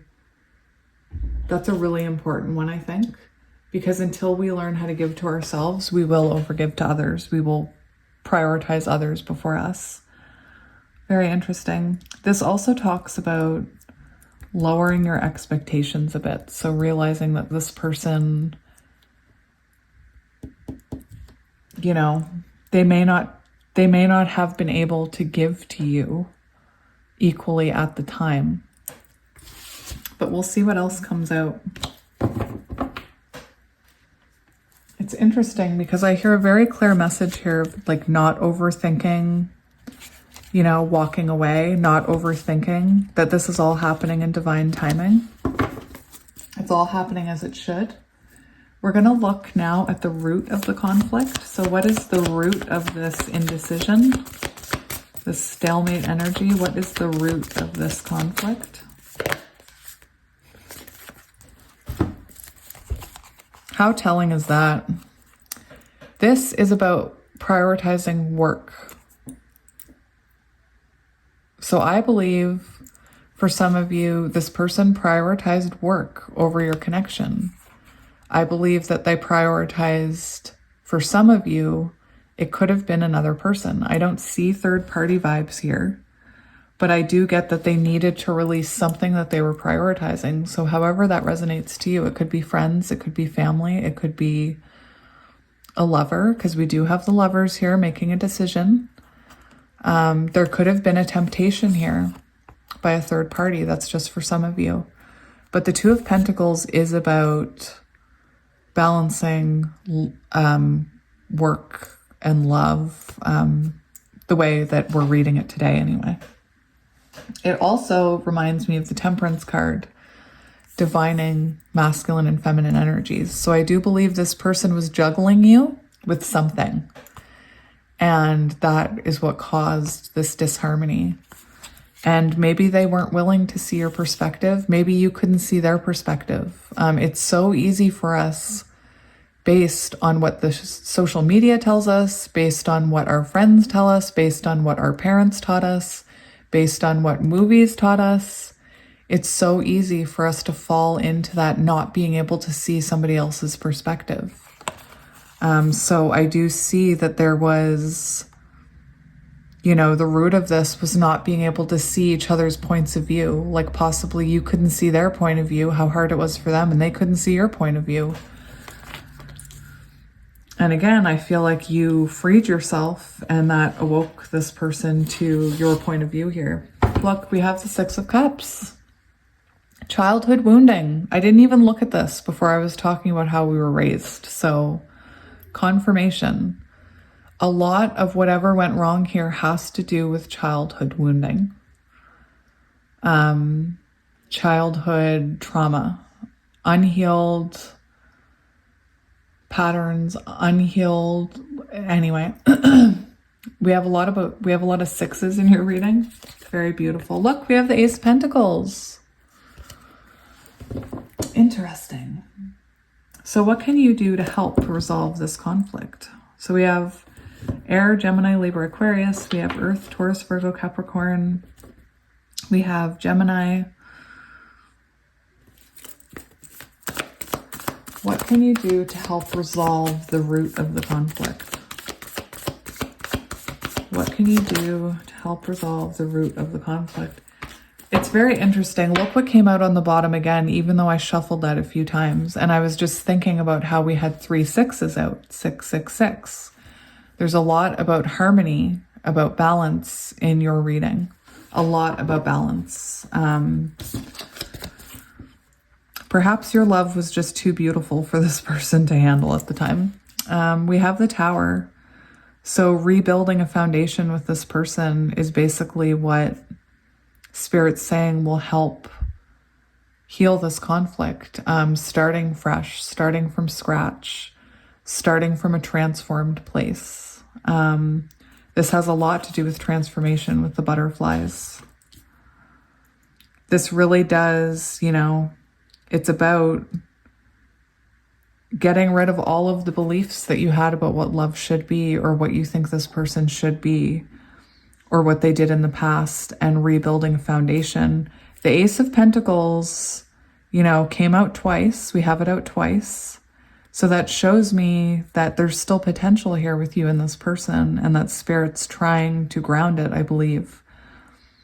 I love how the center energy is like trying to ground this connection. We also have death and rebirth here. So I do see the potential of you two building a new foundation, one where you're not being juggled, one where there's equal give and take, when you're their choice, I'm hearing. I choose you for my Simpsons fans.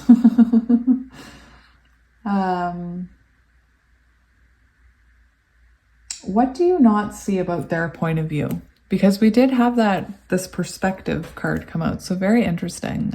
Also, I know I didn't mention this with the Tower for how you can help resolve it. Heal your childhood wounds. There is something about forgiving this person with the 6 of Cups energy. You could have to work on your inner child or your childhood wounding, and in turn that will help this person. But yeah, we do have this Ace of Pentacles with the 6 of Cups. So I do believe through releasing things, through healing, through possibly therapy, self-work, that you can build a new foundation with this person. Now, what do you not see about their point of view? What are you missing about their point of view? They didn't want this to end. This is very interesting. Very clear message that there needed to be an ending with the 10 of Swords. And I believe that it hurt them. I feel like it hurt them more than you think. For you to walk away from them or for them to walk away from you, possibly choose someone or something else. I also feel like what you're not seeing about their point of view is that things are happening how they have to for this person. They're happening in divine timing for this person. I feel like maybe they had an ego death that you can't actually see. So perhaps if this person, you know, has tried to contact you, you've said no, like I'm focusing on myself now. And I do feel like they want you to know that there's some kind of karmic cycle that they're trying to complete here or that they have completed. I believe they still think about you if you're not already together or talking. And I believe this hurt them as much as it hurt you. There's definitely something about an ego death here. This person releasing things that no longer serve them, behaviors that no longer serve them. What do you not see about their point of view? We have 3 of Cups on the bottom, so this can represent, you know, this can represent that they want to make this work and perhaps you don't see that. What is your role in this conflict? What is the viewer's role in this conflict? What is the viewer's role in this conflict? The The Star wanted to come out. The Ten of Wands wanted to come out. Someone remind me and I'll talk about them. Oh, the Six of Cups wanted to come out with that too, you guys. So anyway, your role in this conflict. This is interesting. There's a lot in your reading about balance, and I feel like maybe you wanted, for some of you, I really am getting that there could have been another person, and you wanted, you know, your huge thing was perhaps you didn't want to be a side piece. You didn't want to be the other person. You didn't want to be a secret. You didn't want to be, you know, entangled.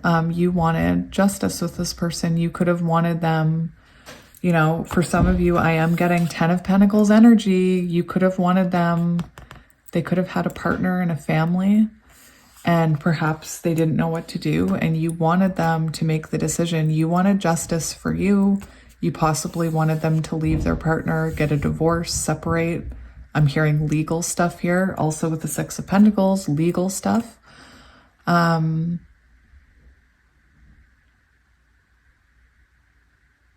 You could be the one with the family with the Ten of Pentacles. Very interesting. We have, you know, oh, sorry. I said remind me. You did. Thank you. I saw the Ten of Wands want to come out. And the Ten of Wands is very symbolic of being burdened down. So I feel like you were, you know, you could have been burdened down by being juggled. You could have put burdens upon this person. I'm not saying in a bad way. I'm saying if they had a family, you could have been, you know, you could have found that really heavy energy, like the family, the other person, and perhaps you walked away from it because of it. It was too much for you. But yeah, I'm just going to look in my book. So we have Libra energy with justice. So your role in this could have been unfair romantic expectations. So you could have been, this is unfair romantic expectations. So you could have been expecting more than this person could give you. You could have been expecting 10 of Pentacles, like wanting to have a family or wanting to be prioritized over their family. There is something here about unfair romantic expectations. So you were, and I'm not saying you were doing it on purpose. Like I said, energetically, I don't think this person was ready to give to you what you deserve. And for you having your expectations with this unhealed person, with this person who has childhood wounding, it came across as unfair romantic expectations. With the Two of Pentacles and the Two of Swords and now Justice coming out, again, I feel like maybe you were really like, towards this person, you were like, you need to prioritize me. You need to balance this connection. You need to show me love. You need to show me equal give and take. You need to stop breadcrumbing me. And the reason I'm saying all of this, you guys, is because I was there once. I was that person. And it was unfair of me to expect all that from another human being who was completely different than I was and unhealed. And it took me a long time to realize that. There's also something here about blaming your partner. So, you know, I feel called to say if they have another person or if they have a family with children, you could have blamed them for not leaving their family. And as a parent, I will tell you, it's very hard to think about leaving your family unit, to think about leaving your children, to think about breaking up a family. Now, am I saying that we should never break up families and we should never follow our heart? Absolutely not. Absolutely not. But it is a person who's faced with that decision has to go through an awakening to prioritize, or they have to go through an awakening to realize what it is that they want and how can they balance it so that everyone has justice, so that it's fair for everyone. Because if they stay with their family and ignore you, that's not fair to you, and it's not fair to them because they won't be happy. If they walk away from their family for you, that's not fair to them because they'll be missing their family, and that's not fair to their family. So it's about finding balance so that everybody comes together. Someone could have had kids. I'm not saying it was you or them, but there is an energy of possibly kids being involved here, being a factor. It also says love can't be rushed. So you could have been, you know, trying to rush this person towards commitment. I will say we were all trained like little... What's an animal that they train? Dogs? We were all trained like dogs. That we needed to do certain things. We need to graduate by this age. We need to be finished college by this age. We need to meet our potential partner by this age. We've been together for 9 months. Well, it's time to look at marriage, because that's what people who are together do. You get married, you have a house, you have children, you get a dog, you build a fence. And that's what I mean about rushing love. We were all taught that these things need to happen in this timing. And it can really create blockages in our connections when we're operating from that place, because that's not reality. Anyway, I could go on forever about that apparently. Oh, finances could have been an issue here. Family approval. Interesting. Conflict between love and family outside opinions of love. Family approval. So this is very interesting energy today. I relate to some of this energy because as a counterpart who's with their soulmate, platonic soulmate, in union with their counterpart, I worried all the time about outside approval and about how my family, I still worry about how my kids are going to react. But yeah, there's something here about maybe your friends or their friends and family being an issue here, being a factor, it's outside opinions, afraid of what other people think. And that's kind of what I meant about how is it fair for everyone? How can we make it fair for everyone so that nobody is left out, so that nobody's, anyway, I keep rambling on. Energy you should approach this person with. Let's see. Oh my gosh, I'm taking it. I was just going to say, I was hearing Queen of Cups in my head, and I'm taking it. Queen of Cups. So again, there's an energy of approaching this person with love. In all the piles, it's been about approaching with love and gentleness, if I'm being honest. And I saw the Queen of Swords at the beginning of everybody's reading. In the other two piles, it was evident that it was there. In your pile, what happened was the Light Seers Tarot is super tall. Like the cards I don't know why it's so much bigger than other decks. But whenever I do a pick a card picture, I have to remove like that. Oh, look, that was the one that was flipped up. Interesting. Your person could have been Knight of Wands in the past. Player energy, hot and cold, in and out choices, between you and another. But anyway, I had set aside this much of the deck over there. And I was like, I have to remember to pick that up when I start their reading so that I'm not doing a reading with like 2/3 of a deck of cards. And when I picked it up, Queen of Swords was on the bottom. And I thought that's interesting because every other reading I did, Queen of Swords was on the bottom. Anyway, we have Queen of Cups coming out. So this person needs time. They need patience. I will say, do not overgive to them. Do not. I believe that you did in the past and it didn't work out well for you. Always fill your own cup up first, okay? Before you go to this person, fill that cup up for you first. Beautiful.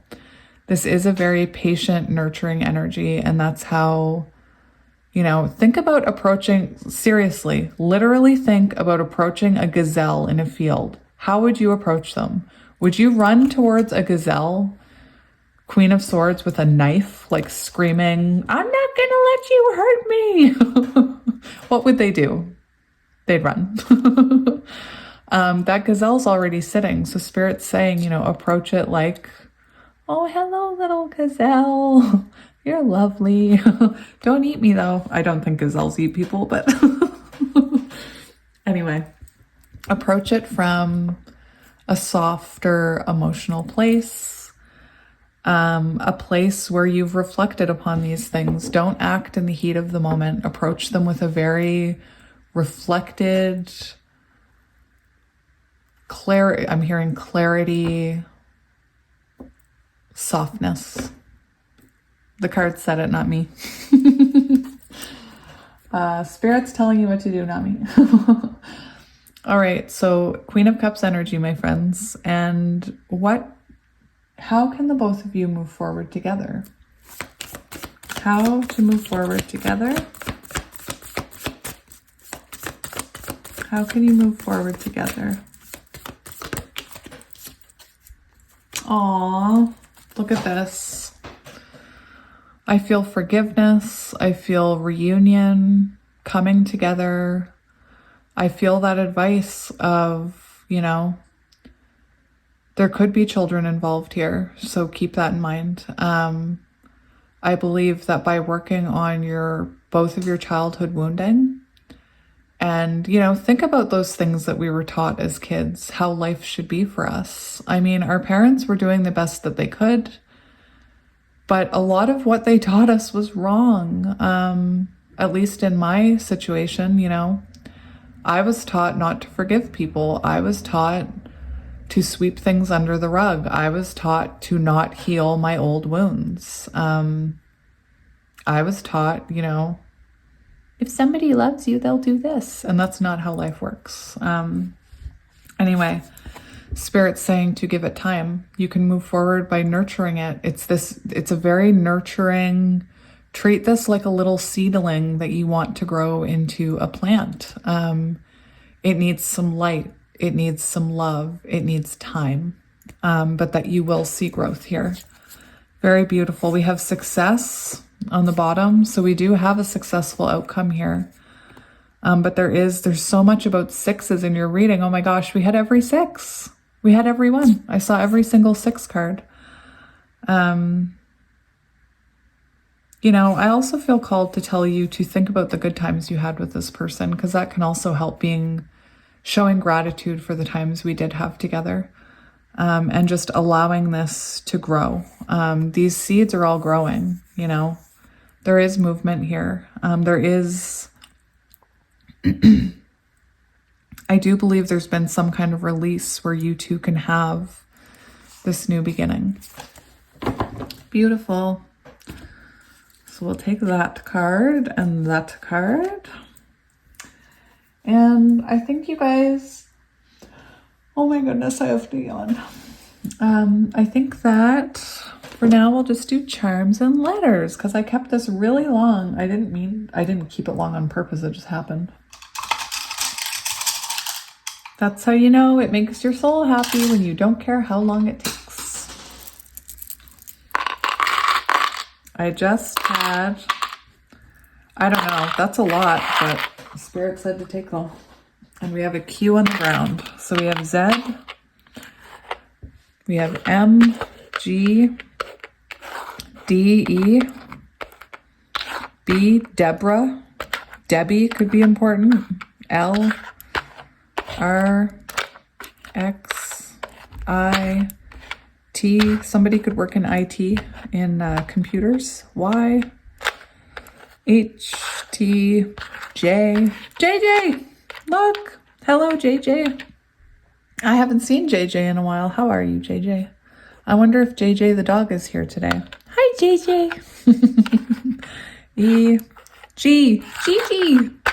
Gigi and JJ. Look, Gigi and JJ. Love it. E, N, Q, P, X, R. Pixar could be important. Maybe you need to watch a Pixar movie.